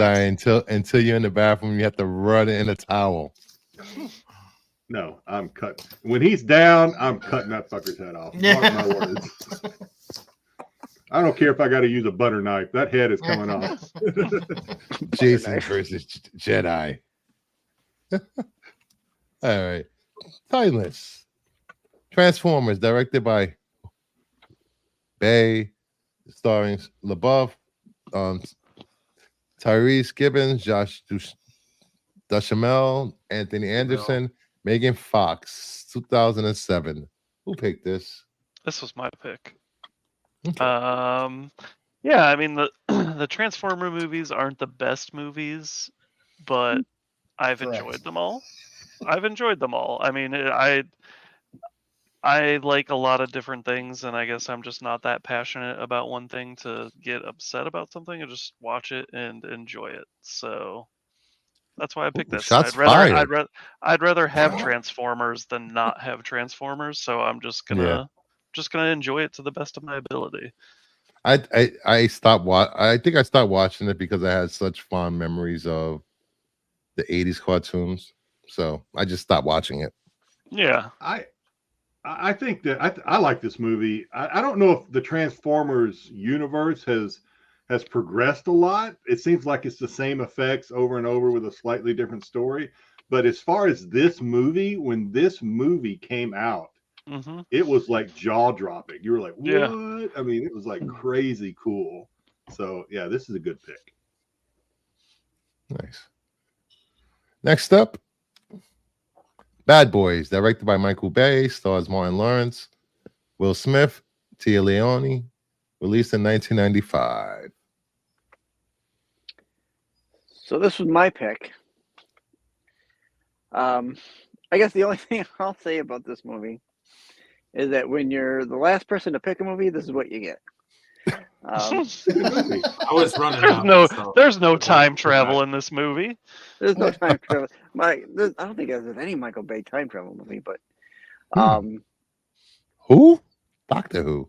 Yeah, exactly. Out of there's been 3 bad movies. This is the best one.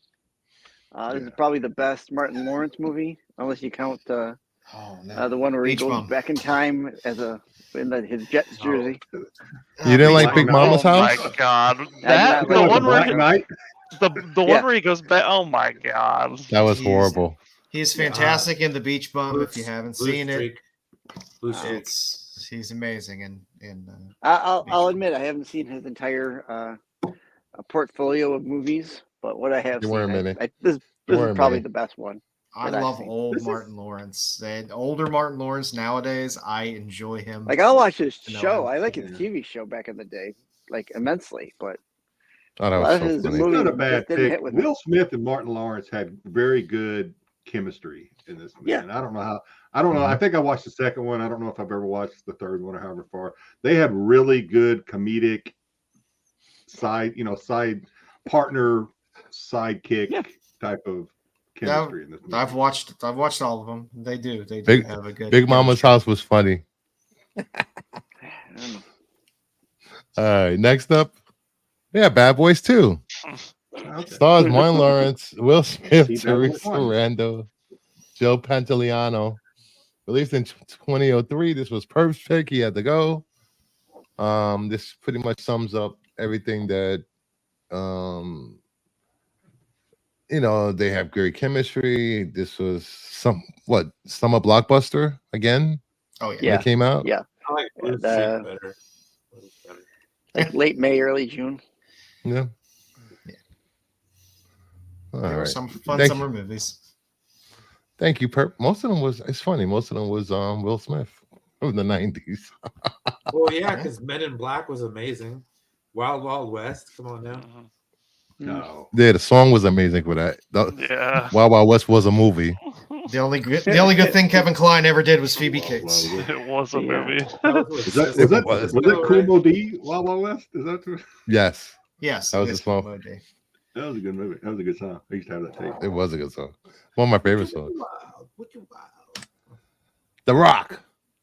Stars Sean Connery, Nicolas Cage, Ed Harris, and William Forsythe. 1996. Forgot about Michael. What movie is this? This is the Dom movie. No, it's not Dom's movie. That's mine.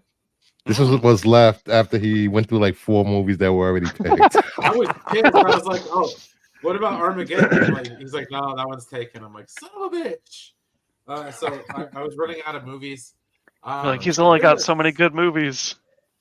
Well, yeah, right? No, he's only got so many movies. Yes. Well, he's got a ton of movies. It's just, not good movies. It's kind of like that one part on Indiana Jones where he's trying to spell Jehovah to jump across that chasm. Yeah. And that's how his movies are. Not even scattershot. Just like Nice Connery tie-in there, though. Very nice Sean Connery tie-in. But anyways, there's a bunch of reasons why I like this. One is because it's based in San Francisco, and shit-strewn streets aside, I really enjoy that city, or at least I used to when I was a kid. Nicolas Cage, take him or leave him in this one. He's not over the top in this movie. Too bad.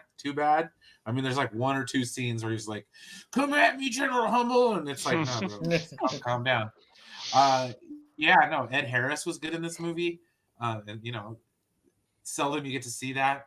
I got all excited when they launched the rockets, and they're like, "Oh, it's heading towards Oakland," and then they show footage of a football field, but that's not Oakland. That's Candlestick with the 49ers played. That would not have been cool. But yeah, this movie is fantastic. It's got so many like standout like little bits and pieces, like when they come up through the cistern and they come into the bathroom and Michael Biehn is there and he's like, "I will not obey that order." Yeah, great, man. The standoff. Yeah. I enjoyed this movie. Even though Nicolas Cage is in it, it's still a good movie. Like I said, it's a proper 90s action movie. I mean, this is before Con Air, right? Yes. That was a movie too. That might have been the next movie after this one. Oh, it is? Maybe. No. Con Air was later than this. Significantly later. All right, next up, Armageddon. Stars Bruce Willis, Billy Bob Thornton, Ben Affleck, Liv Tyler, Will Patton, Steve Buscemi, William Fichtner, Owen Wilson, Michael Clarke Duncan, Keith David, and Peter Stormare. 1998. All yours. Oh, this is my movie. Sorry, Brian. So yeah, I picked this. I might have been the first person to pick, right? So I think I picked this pretty quick. Yeah, this movie is one of the ways that I, classify a really great movie is, and I've said this before, is if I am channel surfing and I come across it, I will stop and watch it till the end. That is this movie. This movie, aside from all the the A-list, I guess, stars in this, or at least they were. This movie will make you laugh. It'll have you on the edge of your seat. It'll make you tear up in places. It's just this movie is a roller coaster, man. It really is, and I can just watch it over and over. Obviously, Bruce Willis back when he was the Bruce Willis, in his prime, I guess, or maybe on the latter part of his prime. It was at the end of the Bruce Willis hair era. Yeah, it was just Tyler's last good movie. Yeah, Liv Tyler, and Ben Affleck was a little hard to. Ben Affleck was a little hard to like in this movie, but even he was likable. I don't know, Owen Wilson and the chemist, just the whole gang of misfits. It was just fun. It was exciting. And this was my second movie. My second movie on my teared up. I cried. I remember seeing this movie. I actually cried. I was way before I was with People Fit. I was watching this movie with a chick, and I cried. Aww. The Aerosmith song is still relevant to this day. When I close, my eyes. I'll be the only dissenting view on the panel for this. Before you trash it. I'm not going to trash it, Joe. No, I'm not going to trash it. The part, to me, one of the most touching parts is when the down on his luck gambler, and not gambler, but he was just a bad dad, and he was just trying to get back and be a good dad, and he finally proves himself, and his wife doesn't want his son to even know that this guy is his dad, and at the end, he's the hero, and his son, comes up and said, "This is your dad." Oh man, that was just like rip. I was just damn. As a dad, that hits you right in the feels, man. It's kind of funny to hear Dom say he cried during that. I thought the only time he cried is when this pops up. Hey, double, boom. I still have to watch this movie. Devil Blue. I just I don't I know. It ain't hard. I- It ain't hard to find. Just tune in I to like- TNT. Yeah. It's on I like Steve- literally every weekend. What's Steve TNT on? I don't have cable. Steve Buscemi, no. when he's like this, Hulu, this I is guess, I Dr. don't know. Seuss's nightmare. And Right. he wanted to die. He didn't want to go back. He had to pay the mobsters. That was funny. Yeah, he took out a bunch of loans and stuff, and then he was like, Yep. I'm ready to go. No, the one thing I liked about this movie most of all is it kind of like fit in that disaster movie period, like the late 90s, early 2000s, where they had just some banger freaking disaster movies like Deep Impact and like, Deep Impact. yeah. I don't know. The only good thing I could say about this movie when I see it is, at least it's not Independence Day. That's about all I can say. I was about just it. gonna say thank you to Independence Day for Oh my giving god, us another I like disaster Independence Day. film. the worst movie Thank of the you, 90s. Roland Emmerich. I like Independence Day. Can I please get another day after tomorrow? Tomorrow. After Tomorrow was amazing. I love that movie. Okay, I love that movie. you're gonna have to That's do one like of a my spotlight on Roland Emmerich. We could talk about 20,000 BC. I have to Google him, but sure. Yeah, so. I'm kidding. I'll have to try Wait, and watch is this. At some Armageddon point. on Disney Plus? Oh, is it? No, I don't I know. don't think that might be on I Hulu. don't think so. I think it's on one of the I was gonna say, streamers, it's but I probably haven't on seen Hulu. it flipping through. I haven't seen this movie in a while. Yeah, if it's on I mean, it'll Hulu, be I'll on give Disney it a Plus watch. soon once they merge. I'm really anti Liv Tyler. Oh, it's on Hulu. Yeah, maybe I'll watch it. So soon to be on Disney Plus. I'm gonna protest her if she's Betty Ross again. And Fubo. Fubu. That's Fubo. Fubu. Fubo.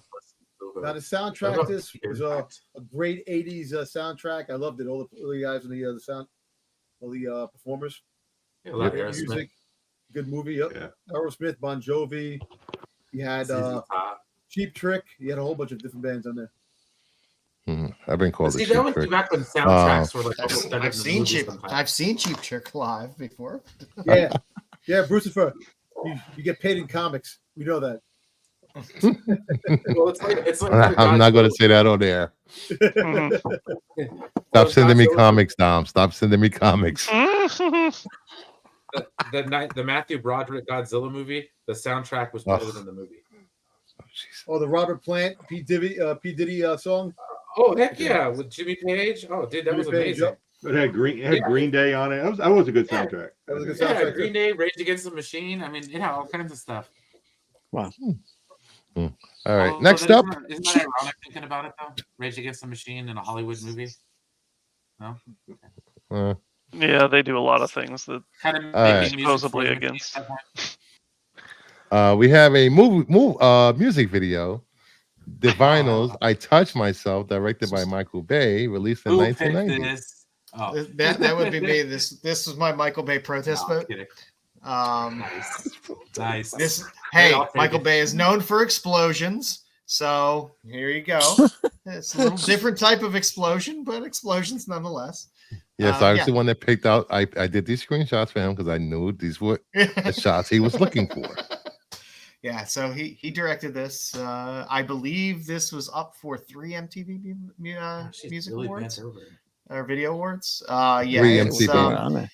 if you watch the video, it highlights his awful use of camera angles, distance, and color. Lighting.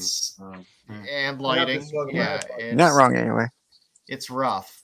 But yeah, this was my Michael Bay. I've seen Armageddon, I've seen Bad Boys, I've seen all the Transformers movies. I don't know whether I don't take Ritalin or whatever it is you need to get through a Transformers movie. It's just too much for me. There's just too much going on the screen. Not I think enough I prefer story. the Austin Powers version of this song, though. Yeah. Right. So No, the worst part about the Transformers movies, in my opinion, it's where like they talk really quiet, and then the action is just like rah! So it's like you have it turned up so you can hear what they're saying, and then as soon as the action fires up, it's just like you're shaking paint off the walls. It's so loud. It's like, dude, I can't. I don't like that whole thing. AOA says if boobies are present, it's art. Joe. and as Degrassi notes there, a lot of these guys from the '90s got their starts directing That's what music I was gonna videos. say.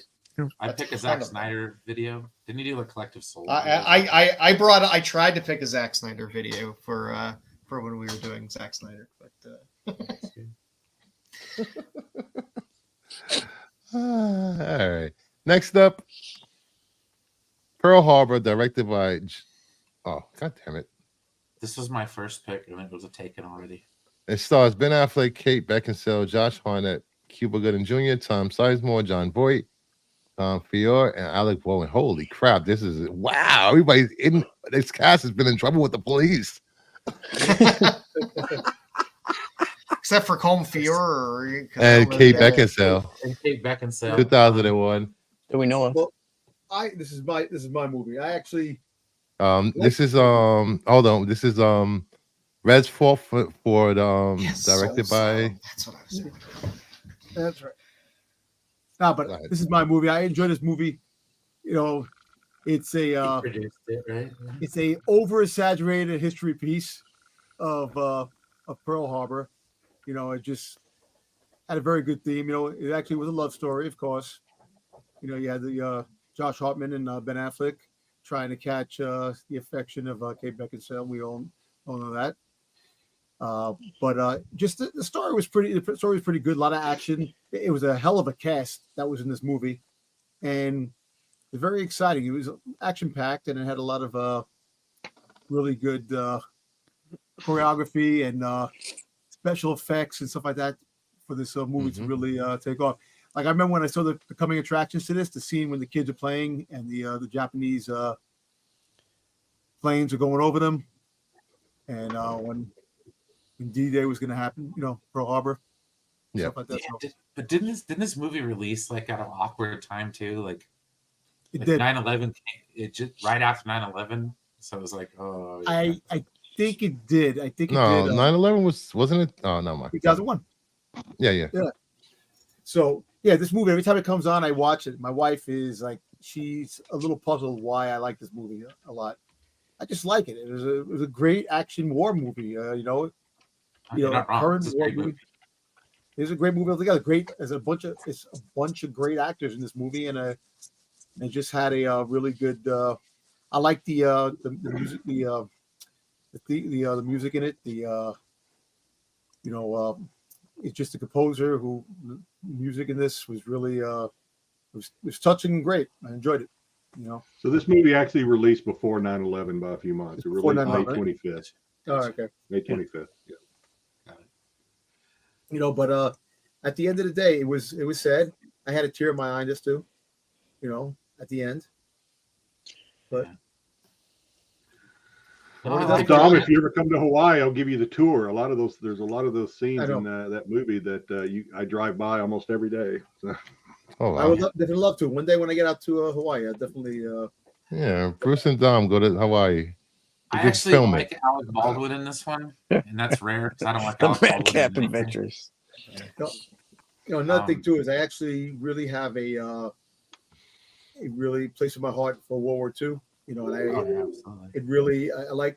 I watch the History Channel. I watch anything World War II. I just, it just really amazes me how this war really captured everybody's the world. It captured the world, and it really like the destruction what it did, and just the way this transpired. And it's really, like I said, I really enjoyed this flick because it did capture a lot of what the movie was about, what the actual history was about, but it had its own take in it too. I kind of like this better than Saving Private Ryan. Not gonna lie. And Saving Private Ryan was great too. I love that movie too. I'm just a history buff when it comes to this time period too. I kind of really enjoy it. Well, it shaped the world we live in today. I mean, we still live with the ramifications of World War II. So, like, of course, no, it's legit. AOA says we can all stay at Jedi's house. Sweet, thanks for the invite. We'll get to have some pineapple pizza. Oh, I love pineapple ham pizza. Yeah, I got a decent sized backyard. Hawaiian pizza, man. Camp out back there. Yeah. All right. The next and last movie on the tribute to the 5 or 6 great Michael Bay movies. I am number 4. I think you're going to Produced get your by New York card revoked from you, Bruce, for endorsing Hawaiian pizza. I love Hawaiian pizza. Hawaiian pizza is great. I do too. Hawaiian pizza gets a bad rap. It is not that bad. It does. I don't know why people. Pineapple on pizza is amazing. It's pretty This good. was produced by Michael Bay. It stars Alex Pettyfer, Diana Agron, Timothy Oliphant, Kevin Durand, and not the basketball player, Teresa Palmer, released in 2011. This was about a planet where the kids were numbered 1 through 9. Yeah. And they had to be saved from an invading force, so they brought all 9 kids to Earth, and when they got to Earth, the atmosphere caused them to develop powers. Sounds familiar, anyone? Superman. It's a decent movie, though. It's very watchable. No, It's based on a series of books. I was hoping for a sequel, but they never had. It's a really good watch. I'll watch anything Timothy Oliphant, and I enjoy Timothy Oliphant. So this is better than some of the Marvel stuff. Justify. I just say. I love. Well, I'm not a big Michael Bay fan, and I had to pick something. So this is my favorite of things he's done. So it's a good small scale movie. It's a fun superhero movie that's not done on a huge, massive scale. It's good. Anything with Timothy Oliphant is good too. So if you haven't seen this, give it a watch. It's fun. And that concludes this week's Timeless Movies. Next up, we have our final and last segment of the night, Flaming Hot Covers. I like the Doritos. Doritos. At number 10, we have Alan Scott Green Lantern. Number 2, the McFarlane Toys action figure variant. I do enjoy that one. I like all the McFarlane ones. Every time I see the next one, I'm like, "Ooh, I really like that one. That one's my favorite." They're all good. Yeah, they are good. They're fun. At number 9, Howard the Duck, Scotty Young variant. It's a good Scotty cover. Yeah, and I love Howard the Duck. So. That doesn't Death look like Bomb Knife. Huh? That doesn't look like the Lucasfilm one.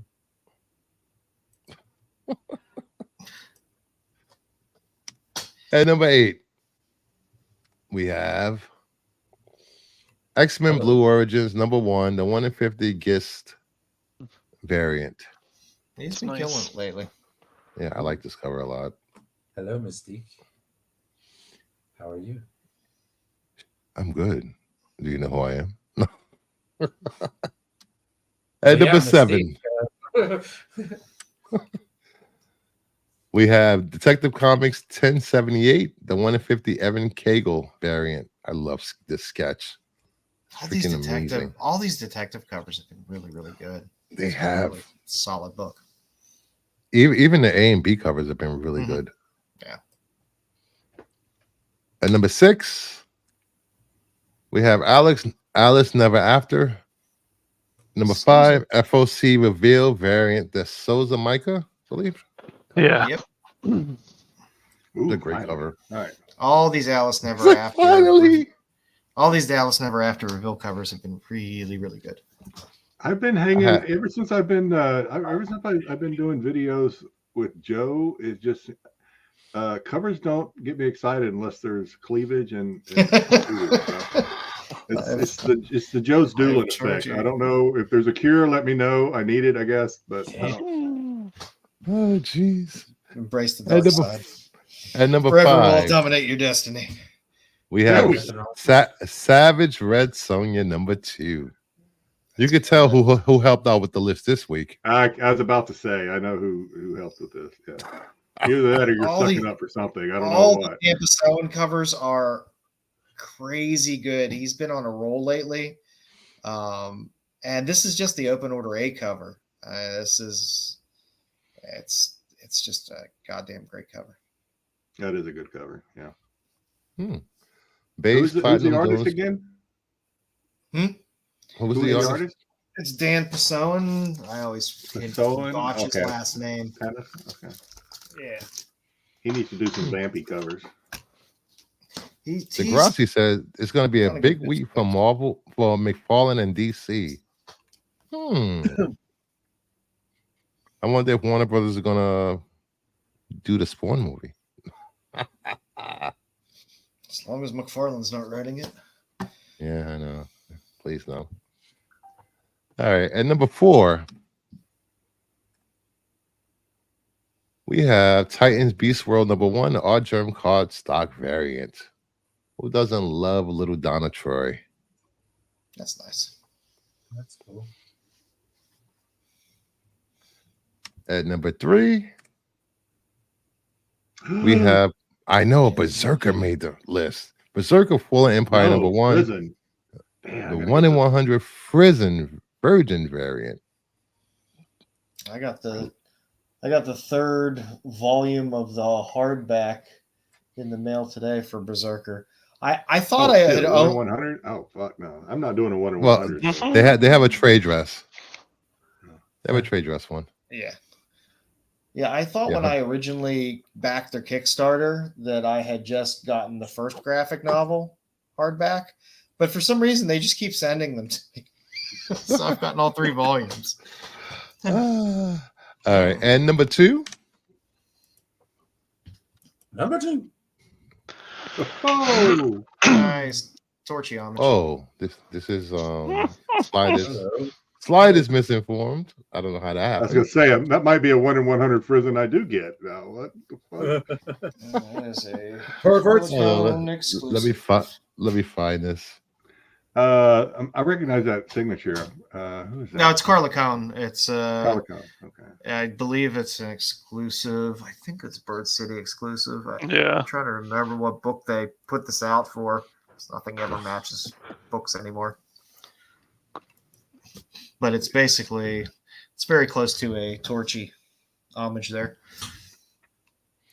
I apologize for this. My producers is out. Oh, it's for Crave. It's for Crave. It's the Maria Lovett book that just came out. For Image, right? No, it's I forget. Is it Image putting it out? But it's a Maria Lovett. I believe it's Crave. Just wait a second.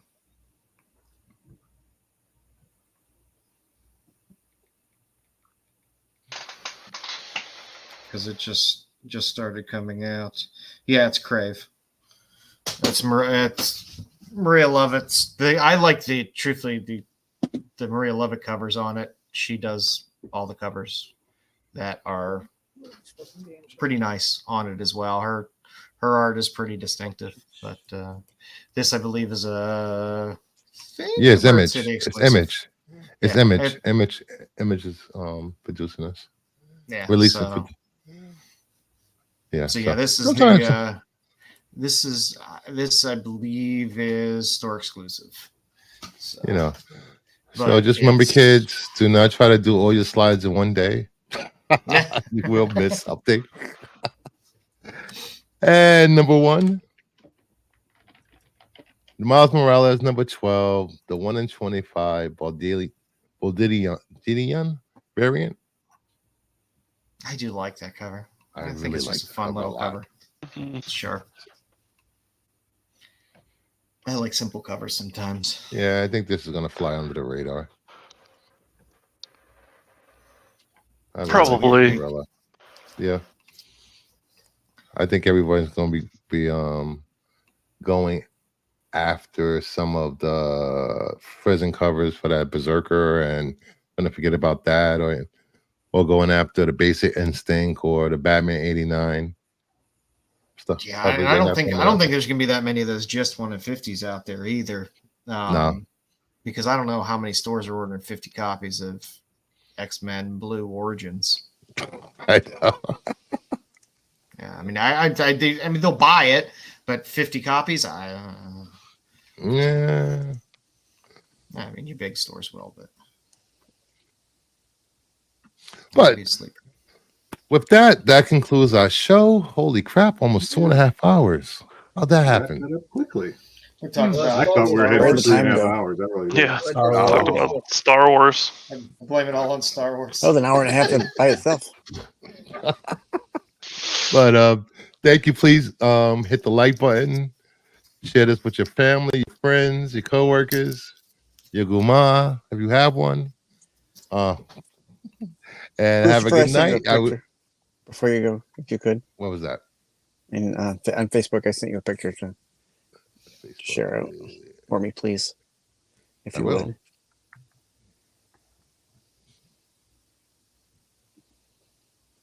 Are you having a sale, Sticks? No sale. Oh, no sale. No sale this week. No.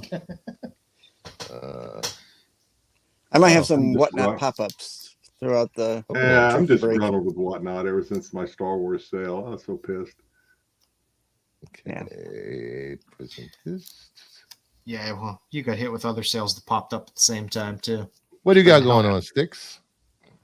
So from now on Thursday nights, I'm going to start doing a game night, and I'm going to try and do this game. It's called Drawful 2.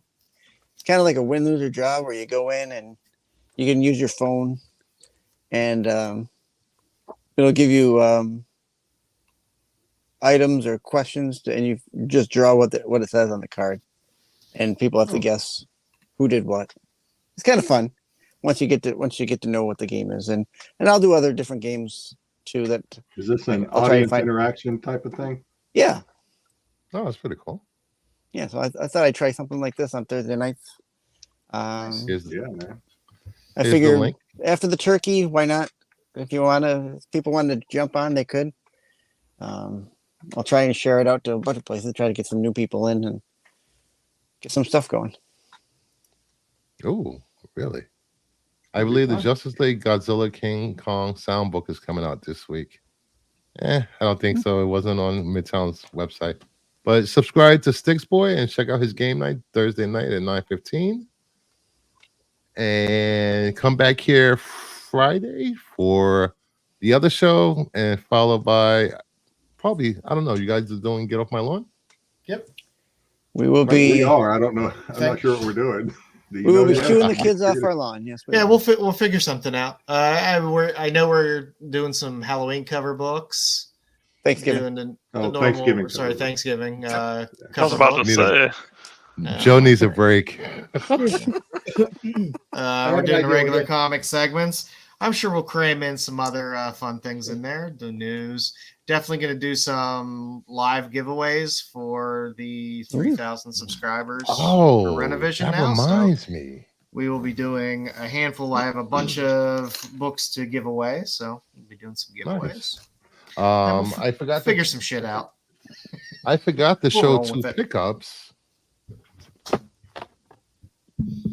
Oh, nice. There you go. Which one are you Got showing them first? Slabbed. Nice. Both Nice. And Nice. then Where'd you win those, you lucky son of a? no, I had Raz. Chungy from Chuggies and Comics pick these up for me at New York City Comic Con. And this one, next Monday or the following Monday, I am giving this away because I hit over 500 subs. Nice. Nice. Yay. Super. Yay. So if I'm Free not stuff, on the everyone. panel next Confetti. Monday, that makes me eligible, right? Confetti. Yes, if you're not on the show, it makes you eligible. Nobody's going to be All on the right. show. It's just going to be Bruce Berger by himself. I know. Me and Brian I'll be Hey, here. Brian. It's okay. and Josh. All right. Everyone, have a good night. Thank you for coming. Hit the like button, leave a comment, and take care and have a happy Thanksgiving.